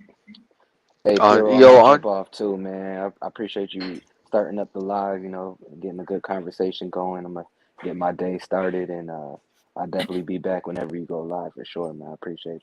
Cool. Don't trip, Marcus. Anytime, man. Take it easy, bro. Salute everybody. Yeah, peace out. Salute, bro. Yeah, man. I always thought. Talk to me, bro. No, I always thought Andre was talented, but I ain't about to fucking baby him and shit. Like people been fucking Triple G. No one want to fight Triple G and shit. No one want to fight Lara. So I mean, Andre needs to fucking accept it. Just fight who he can. So I mean, it's whatever, Yeah, man. Nah, but sure, he's talented. But I feel like he's gotten worse though with his the competition he's been fighting. I think it made him a bit worse. I ain't gonna lie, like he used to be good, but I think his technique got worse over time because he's fighting fucking bums. But it's not his fault, but still, I don't know. I mean, I don't know, bro. Like I remember when like first kind of like because I remember shit when I first heard Andrade's name. Like I'm like, oh, okay, this is like kind of just I don't know why I heard his name. Maybe it was just like I fucking saw it. Maybe I saw him fight some fucking 4-rounder or whatever. But when I actually fucking like I remember him winning his first like title and shit. I never like kind of looked into it, like if it was a vacant, if it wasn't vacant. I didn't really care. It's like, okay, this is a possible opponent for Canelo one day. He's but at the time, it's like, he barely became champion. He didn't beat anybody like of too much. Like, oh my god, like this is somebody like that Canelo should look out for. I just like, okay, it's one of the champions. See how he does. Sometimes a motherfucker can win a belt and beat an easy foe and then just don't do nothing after that. But then when he starts fucking starts calling out this dude, that dude, and then it all culminated on the he want payday, and then fucking I started going on YouTube as well, fucking researched a bit.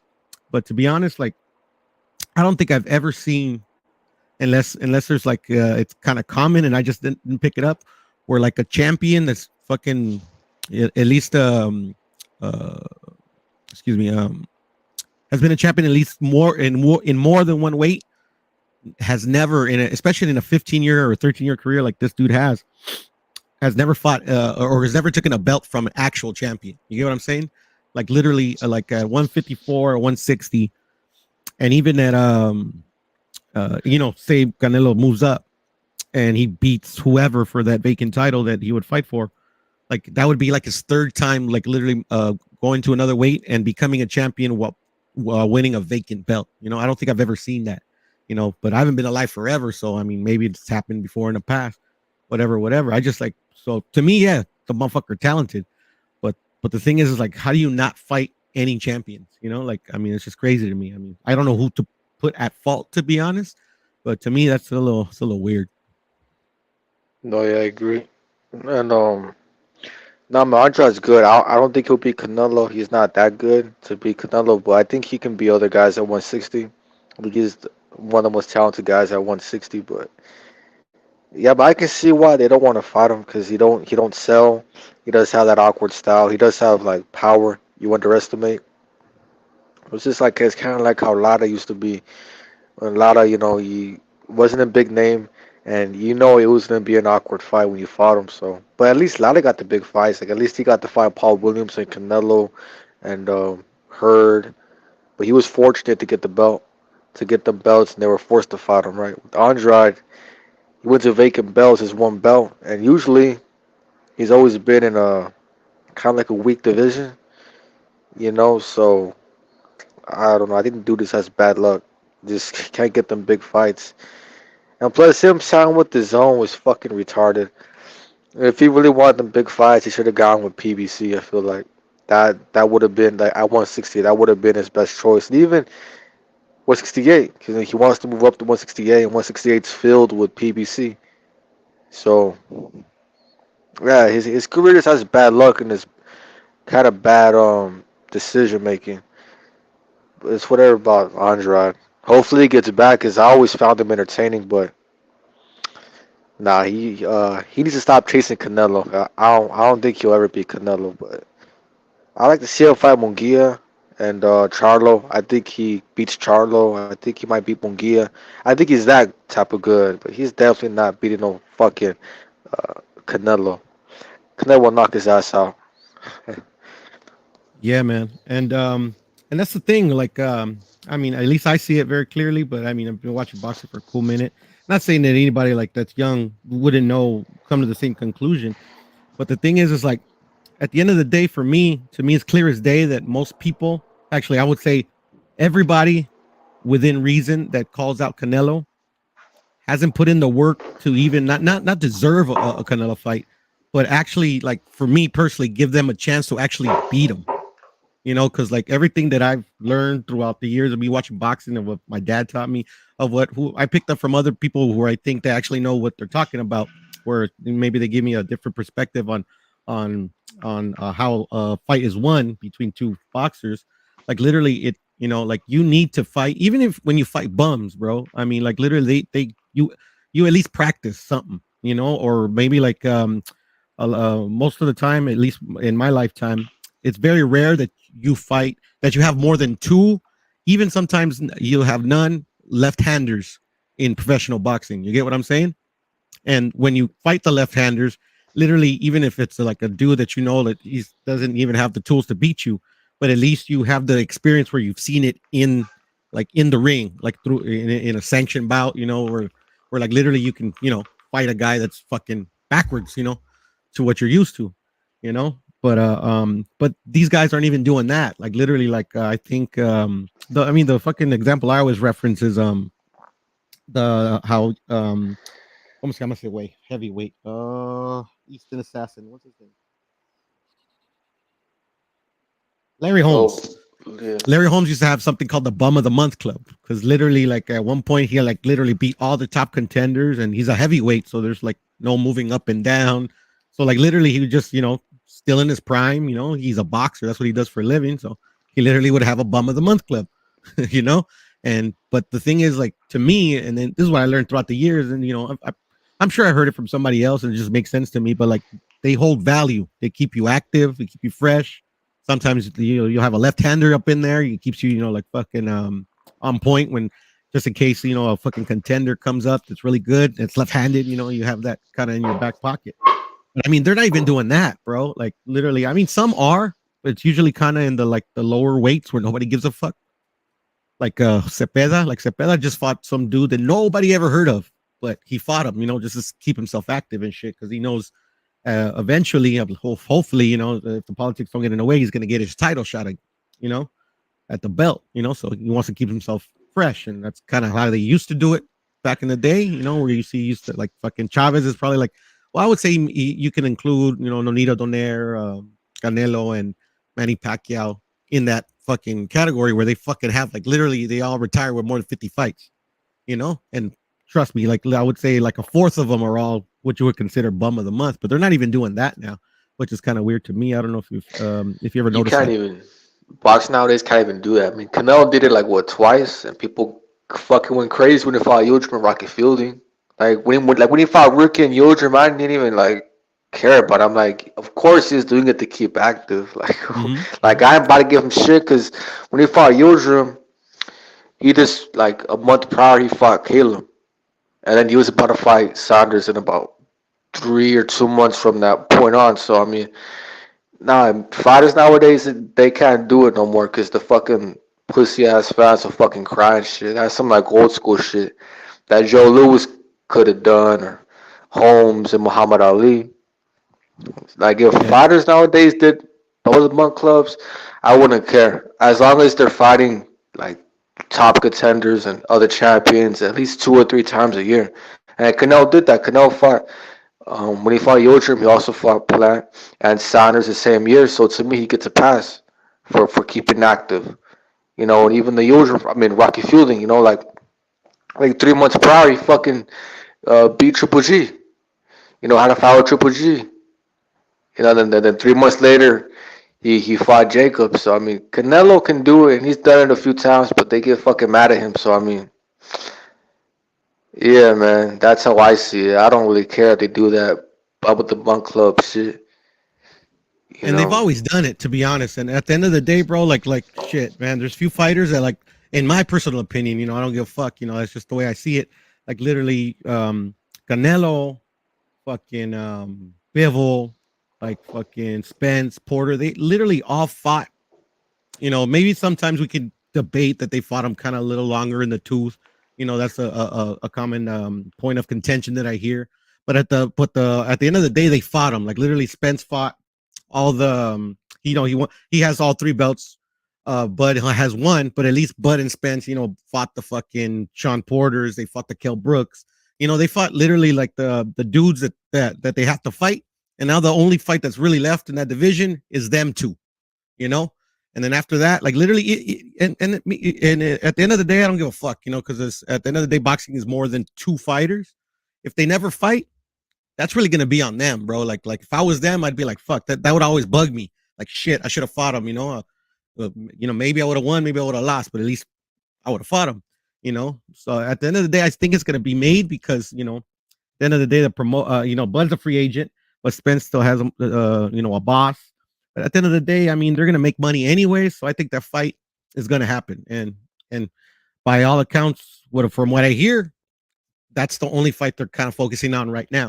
If anything happens after the fact, that's kind of really all it is. But then the up and coming fighters, it's just like, what's their excuse? Like, what's David Benavidez' excuse not to fight?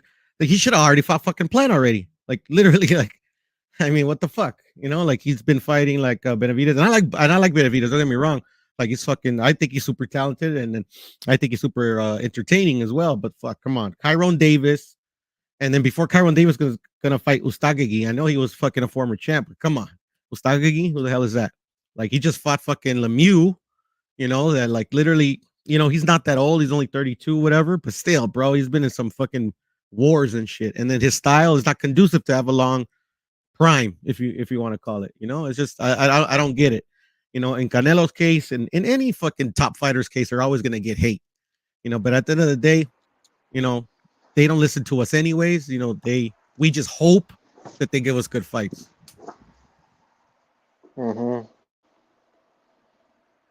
Yeah. Hold on, give me like 5 seconds. Hold on. Yeah, go ahead, bro. Take your time. Let me fucking pull up these messages so people can see them. Fucking All right, Johnny and Charis are going at it. Go ahead. yeah, I like. Yeah, hopefully Crawford Spence gets made, man. That's one of the best fights in boxing.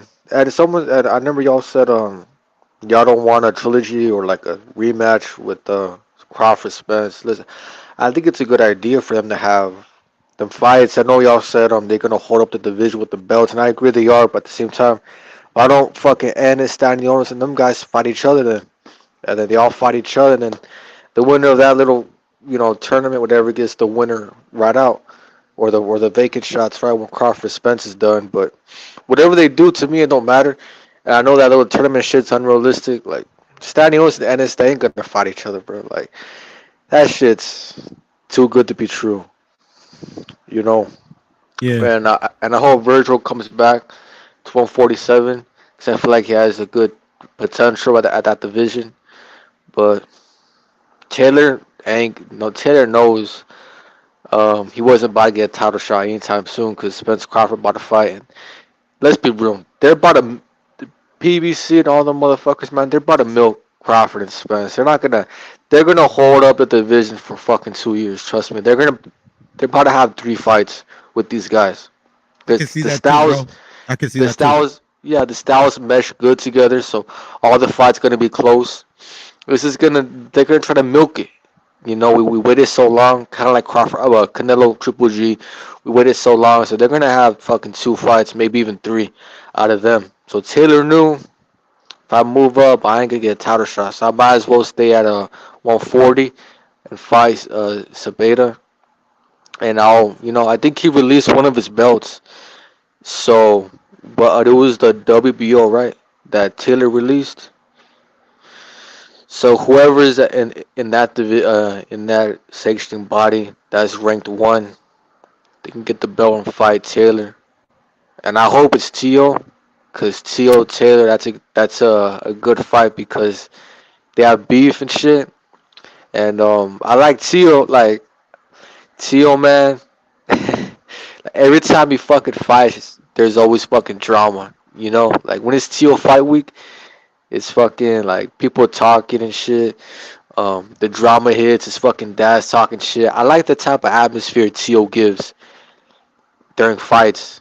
You know, I hear you. 'cause some people love him, some people hate him. Me, I don't like him or hate him. I just think he's entertaining. You know, so yeah, I hope that happens. I hope Tio gets a belt. I don't see him getting a belt though. I don't think he's gonna survive at 140, but I hope he does so we can give like entertaining fight weeks and shit with his trash talking and all that stuff. Right? Fucking it gets lit, when those type of fights happen, bro. Yeah, I feel you, man. No, I love Tio, man. I think he's a great boxer, bro. Fucking the only thing about him, in my personal opinion, he's fucking still relatively unexperienced. Kudos to him to winning that championship, with only like 14, 15 fights, whatever. But still, bro, it's kind of like the Chris Colbert situation. I didn't know who the fuck he was fighting, to be honest. So I just thought, I didn't look into it. So I just thought kind of like, okay, yeah, Chris Colbert's going to kill this dude. At the end of the day, when I fucking, when all was said and done, and I saw the two guys' records, compared them, after the fact, but even before the fact, I would have probably thought the same thing. These motherfuckers had identical records. And it's not like Chris Colbert's like a former champion or whatever. Motherfucker's still a contender, bro. So that literally was like, if you knew just the basics of boxing, I think a reasonable person would be like, that's a 50-50 fight. And to me, that's what it was. And Chris Colbert lost. That's as simple as that.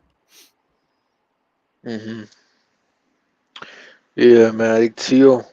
I need to check. Okay, John says the WBA. I need to check that sanctioning body, see who's on top in that uh, belt. But as far as but Spence Crawford, that should be made. It makes the most sense. I heard December. Oh, he said Gary December? Antoine. Oh, he said this guy's saying Gary Antoine is ranked in the WBA. Is he number 1 or what in that sanctioning body? I don't know. I'll check right now. Gary. He has a funny. To me, he reminds me of Porter, but I think he's a bit more polished than Porter. Um, I agree, actually. I didn't think of it. I yeah, never kind of compared him to anybody, but yeah, I agree. yeah, he's kind of like I like Gary Antoine. I feel like he has that style to like give a boxer trouble. A boxer that's slick. Like I think me personally, I think Gary Antoine beats Devin Haney. I think him. I think Porgray. And I think Matias. I think they all beat Devin Haney. And I'm a big Devin Haney fan. He's one of my favorite fighters. But Devin Haney better fucking fight a couple more guys at 135 before he move up to 140. Because at 140, it's a whole another fucking different ballgame, bro. Them fucking styles at 140. They have that old school styles at 140. Fucking Matias, Antoine, Porgray. They're up in your fucking grill the whole fight. They can take a good fucking punch. They're dogs, bro. I think Devin Haney needs to chill and stay fighting Kambosos. And when he beats Kambosos twice, fight Lomachenko and shit like that. And just wait a bit, develop more skill before you fight guys like Porgray and shit, bro. Because Porgray, especially Porgray, that dude's a horrible style for Devin. He's southpaw. He's tough. He's short. So you can't, He can get under your jab and shit.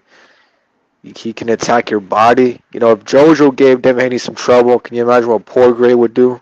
Regis. That a whole division, bro. It's a tough division for Haney. I think Haney needs to chill out real quick in this fight Cambosis. I think he's in the school Cambosis. You know, this is styles, this big fights. But yeah, he better chill for moving up. I hear you, bro. And then to me, everybody thinks I'm a Devin hater, but only thing I really don't like how they did it, and it's not like they him and any other fighter have done it multiple times. Boo Boo fucking made a career off of that. Is the way he got his belt, and blah blah blah. How they build him up, and all this fucking argument about undisputed. But at the end of the day, who cares? At the end of the day, he beat Linares, former champ. I thought he lost against JoJo, but not to the point where, like, literally that. To me, the JoJo and Devin Haney fight, in my personal opinion, is could have gone either way. So that they gave it to Devin, I ain't even tripping. But I thought JoJo won. So to me, he earned a shot, and not per se the undisputed titles, because to me, right now, the way that fucking division is so kind of overhyped and convoluted, the titles, the undisputed, really doesn't hold as much weight as, say, the Spence and Crawford one would. But it's still two of the top 135 pounders fighting each other.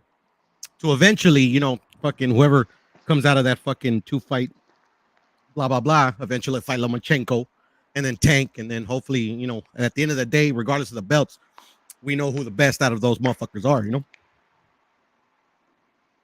Yeah. Yeah, so we need Devin Haney to stay at 135. Or Yes, even sir. Cam. If Cam wins, stay at 135. He's not going to move on. I think if Cam's too small for 140, so he's going to stay and fight Loma. I hope Loma gets the big fights next year, hopefully. I want to see him back in the ring. Kind of sucks this all happened because I feel like Loma, something happened to Loma, man. Like, he got his mojo back. He got, like, possessed or some shit. Like, I know Nakatani and Cormier, they ain't that good, but when I seen Loma in those fights, I'm like, Loma's a different, he has, like, this different mentality about him now. I think that Seal loss really fucking pissed him off. And he seemed like a man on a mission in both them fights against Cormier and Nakatani.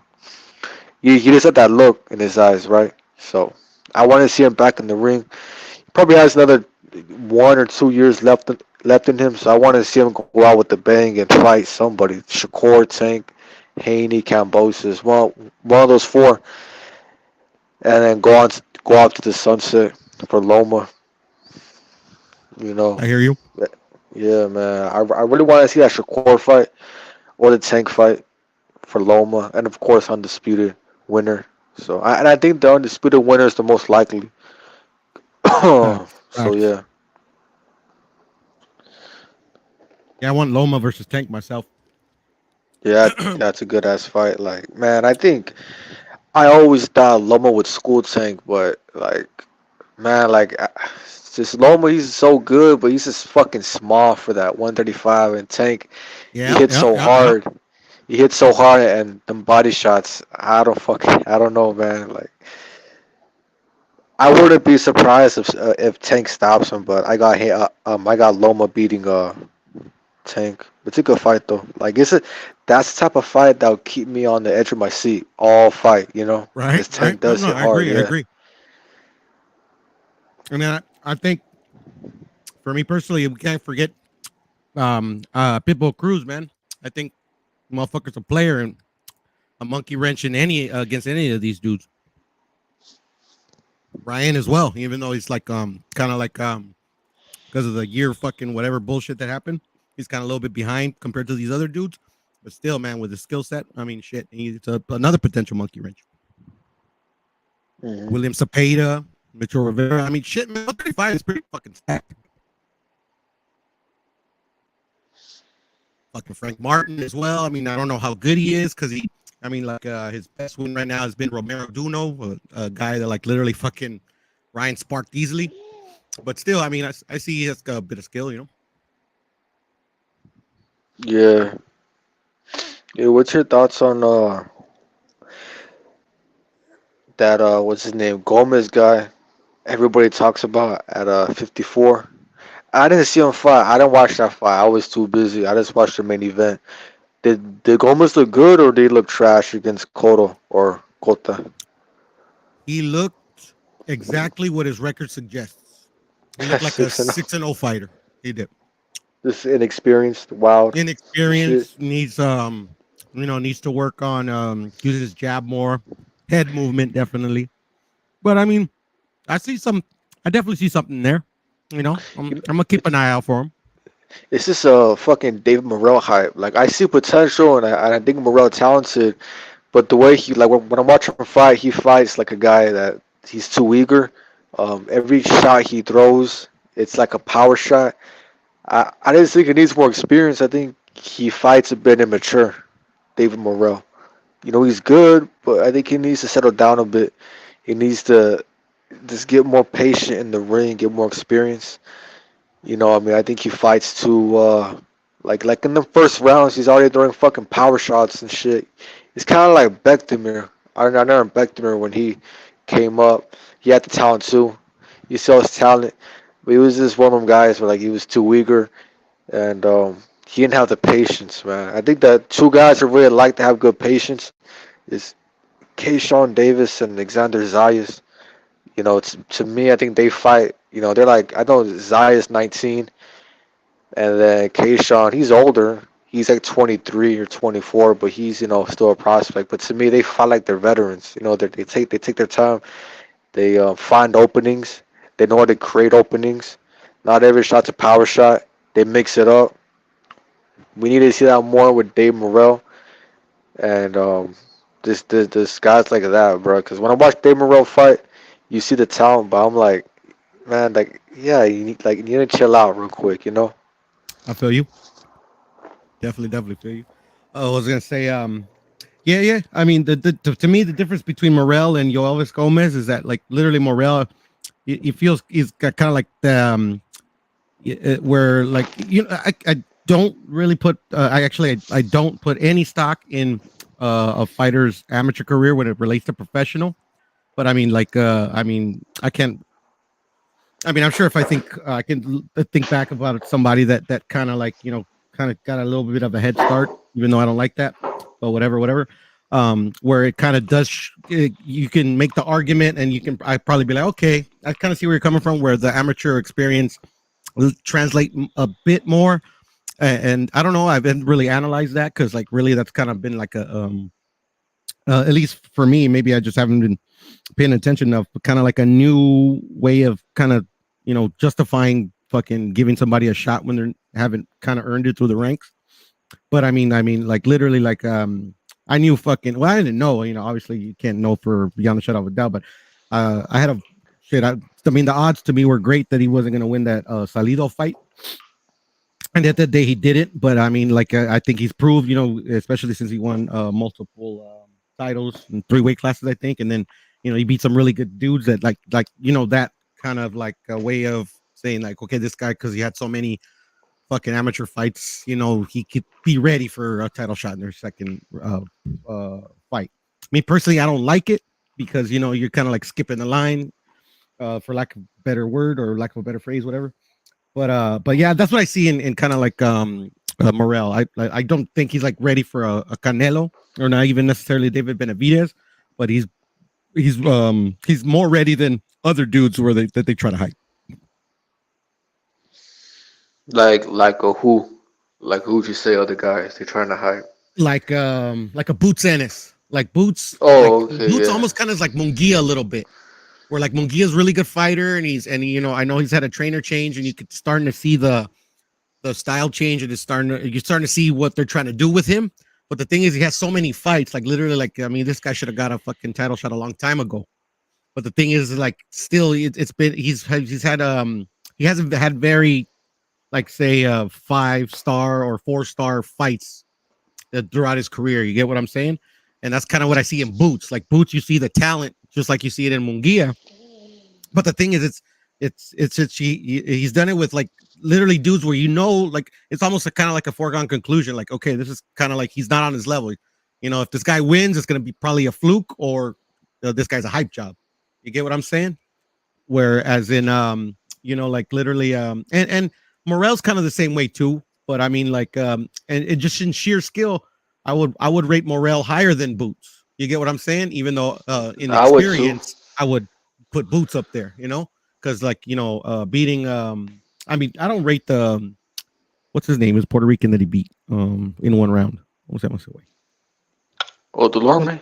Delorme. Like I don't rate that win at all big at all because I never rated Delorme, to be honest. He was kind of a guy that kind of got a bit exposed with the hype job. I mean, with the hype that he had kind of early on when he was coming up, and he never really materialized into what they were kind of trying to sell us or what because I saw the skill in the kid as well. But he's just it's kind of one of those dudes that's kind of just never was able to kind of like Luke Campbell never was to get over the hump. I think Luke Campbell's better, but still, it's just kind of in that way where he's couldn't get over the hump, become a champion, blah, blah, blah. Oh, there's no question about it. Like when you compare the different divisions, Ryan Luke Campbell win is better than anything, and it's done at 147. If someone disagrees, I mean, put your argument out because I don't see no fucking Lipinets or Delorme or Clayton being someone like Luke, who's a gold medalist, who shown that he competed at the highest level against Linares and Loma. He had good fights with them. And I don't even like Ryan. But I'm just being real about it. Like, man, Ryan has the better resume so far. At 135 than fucking Ennis at 147. But if someone asked me like, hey, who's more talented or who's more skilled? Honestly, I'll say Ennis. I think he's more skilled and talented than Ryan. But if you talk about the facts, not an opinion, because skills and all that shit, that's an opinion at the end of the day, which you see the eye test. But you could talk about facts on paper, it's Ryan, So that's how I see it. No, I agree. Boots ain't as Virgil. Go ahead. What were you saying? I was saying, Boots team never asked Virgil for shit. They ain't with the same company, right? The same network. I think so. Oh, no, wait, no. Virgil and Boots? No. Different. Nah, they ain't never talk, man. No, I think he's trolling. Yeah, and the thing was Virgil too. Like I think he has 100% knockout ratio, right? Yeah. That could be a hindrance too, because like eventually when you start going up in competition, you're gonna run into the dude you can't knock out, and maybe he does it. That'd be a rarity. But I mean, all these guys, especially the way they're, I'm at least starting to notice how they move them. They all have a chance to lose at any given day, especially when they start facing each other or facing like the champs. The thing I like about Virgil. The thing I like about Virgil is, he got all knockouts, but I feel like he's learning more than Ennis is learning because he's fighting. He's having close fights with guys like B Machine. He stopped him, but he was struggling in that fight, so it made him adjust. Yeah, it made him adjust, and he's learning. He's learning in these fights. He's learning new shit.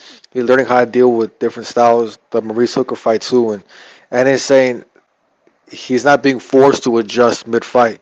He's not being put in the fire, right? So, to me, it's sort of like you seen with Berlanga.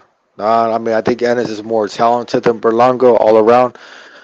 But when you having these easy ass fights, you ain't learning shit. And it's like a different it fucks with your mind a bit, right? Because having these easy ass fights, you're thinking, well, I don't need to go hard in the gym. Like it gets to you. I mean, you have all the big ego, so much confidence. You're like, I don't need to fucking train in the gym. I got all this power. I'm knocking out Clayton and shit in the first round. Meanwhile, Virgil struggled in his fight, so he's like, you know what? I need to go back in the gym, and that's only gonna make him better. He's already talented, so it's only gonna make him better. Him struggling with these guys, right? And now in Berlanga's situation, he didn't lose, but he got exposed, right? First against the Argentinian, he got exposed, and then against Steve Rolls, right? But he didn't lose, which is a good thing, right? Obviously, but now he can learn. Now I think it's a good thing Berlanga's struggling now because he gets to learn now, right?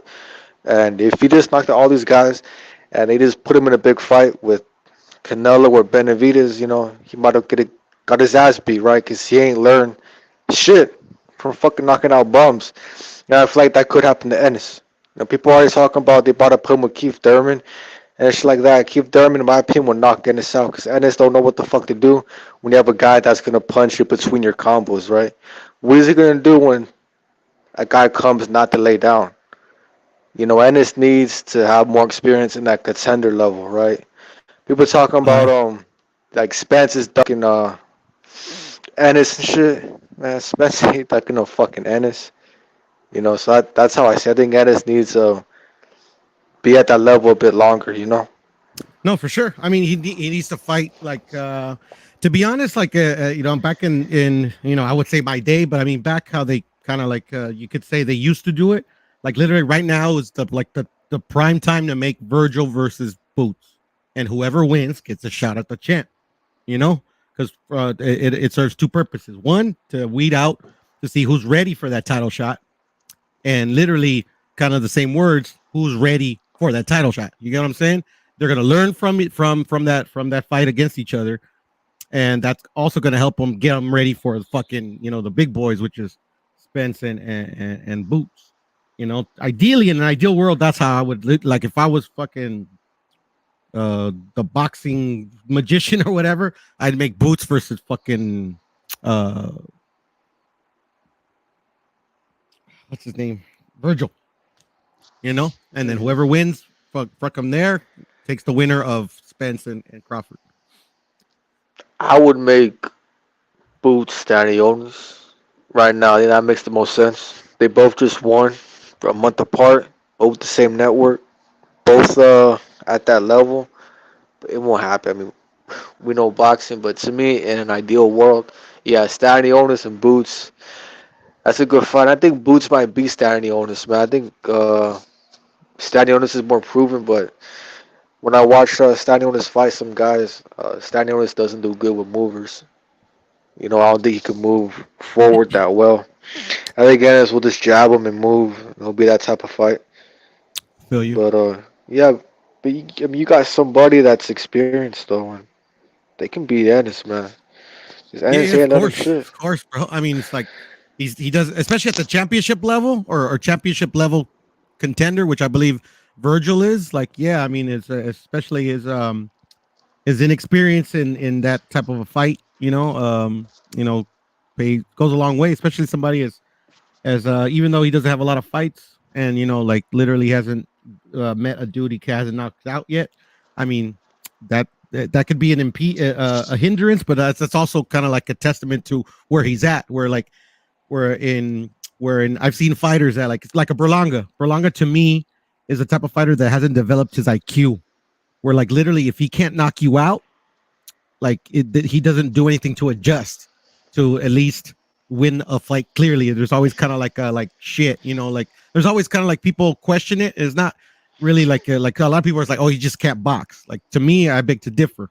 Like motherfuckers like I don't know, like a 3-time national champion, amateur. So the motherfucker knows how to box. The motherfucker is just like, you could call it he's in love with his power, or for me, it's like he's just not developing his ring IQ. He's not trying to find another way to at least, like to me, Virgil is finding when he's struggling to knock out a dude, he's at least finding he's making the adjustment to knock out the dude.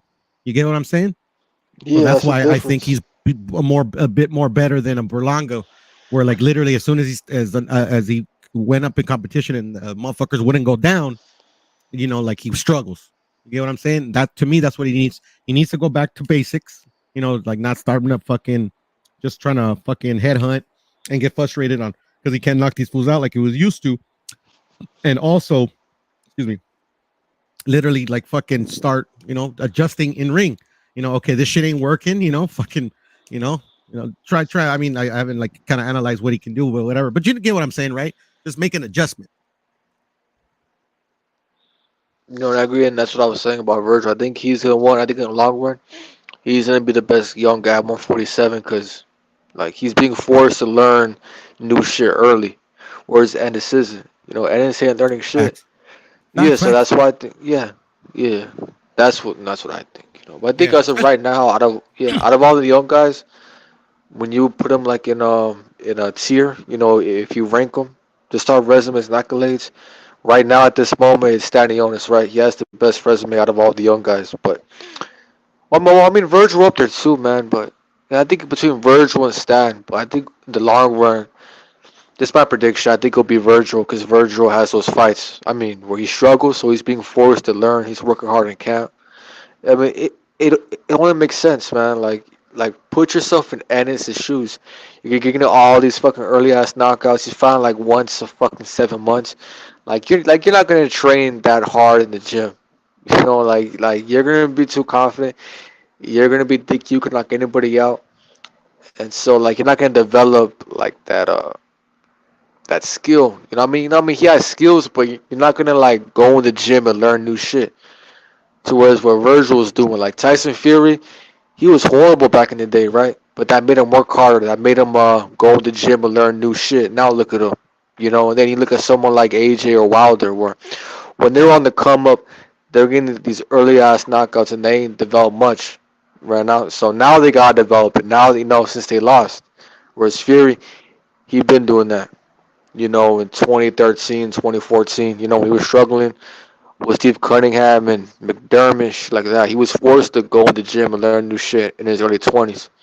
Mm-hmm. And that's what I've noticed about the most complete boxers. They all struggled a bit in their early 20s because I kind of forced them to go back in the gym and learn new shit.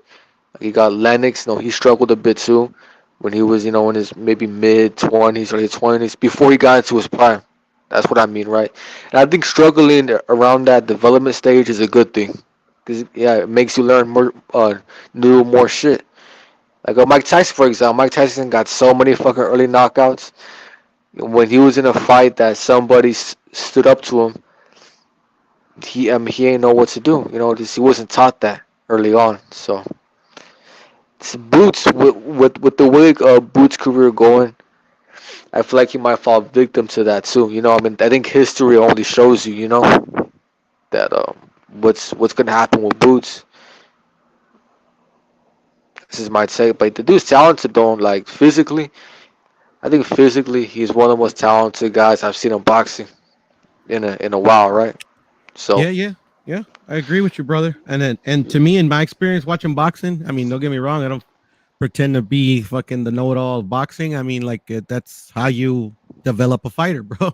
You know, you fucking, you know, you don't put them in the fucking deep end right away, but you get them a fucking, you know, you just start leveling them up. Because trust me, at the end of the day, you know, every fighter's gonna struggle. Every fighter in history has struggled from fucking Muhammad Ali, Sugar Ray Robinson to fucking shit. Who's the crappiest fight? Who's the crappiest fighter? To Raleigh. You know, Raleigh struggled against Marinas. He should have lost. But I mean, ever since that Marinas fight, he hasn't learned from that loss, or potential loss, or bad performance, whatever you want to call it. You know, the ones that do learn and actually apply it in the ring in their next fights are the ones that usually end up being champions. And, you know, sometimes if they're lucky, Hall of Famers or all-time greats. You know, that's how it's worked since I've been watching boxing, at least. mm, yeah, I'm about to go bounce, bro. But good live. No, for sure, I'll jump on. Yeah, I'll Yeah, for jump on sure. next time you go live. Yeah, Yeah, for sure. all I'm right, gonna kill peace it out. too since you're out of here. All right, peace to the chat, peace to everybody. Coco, I see you, brother. Jarvis, thanks for coming through, motherfucking. You know, keeping the fucking chat going. You're fucking you and Johnny, man. If I was laughing my ass off and shit when I was on mute, you know, fucking you keep us on our toes and shit, you know. But fucking CCD all day, homie. What, you know? But salute to you, bro. Fucking Mad Chad, Johnny Blaze, of course. You know, Coco. You know, fucking who else was through here? DJ, fucking, you know, all the other dudes that some of the spillover that came over from YB's channel. Appreciate y'all coming through, you know, chopping it up with us. And Rachel Donaire, she came through for a little bit, you know, she just showed up to Japan. Thank you for her to come through. You know, it was a good little treat, you know, unexpected. And yeah, and everybody, man, you know, I can't remember everybody shit, you know, fucking I'm tired. Nah, but for real, see y'all motherfuckers later. Peace.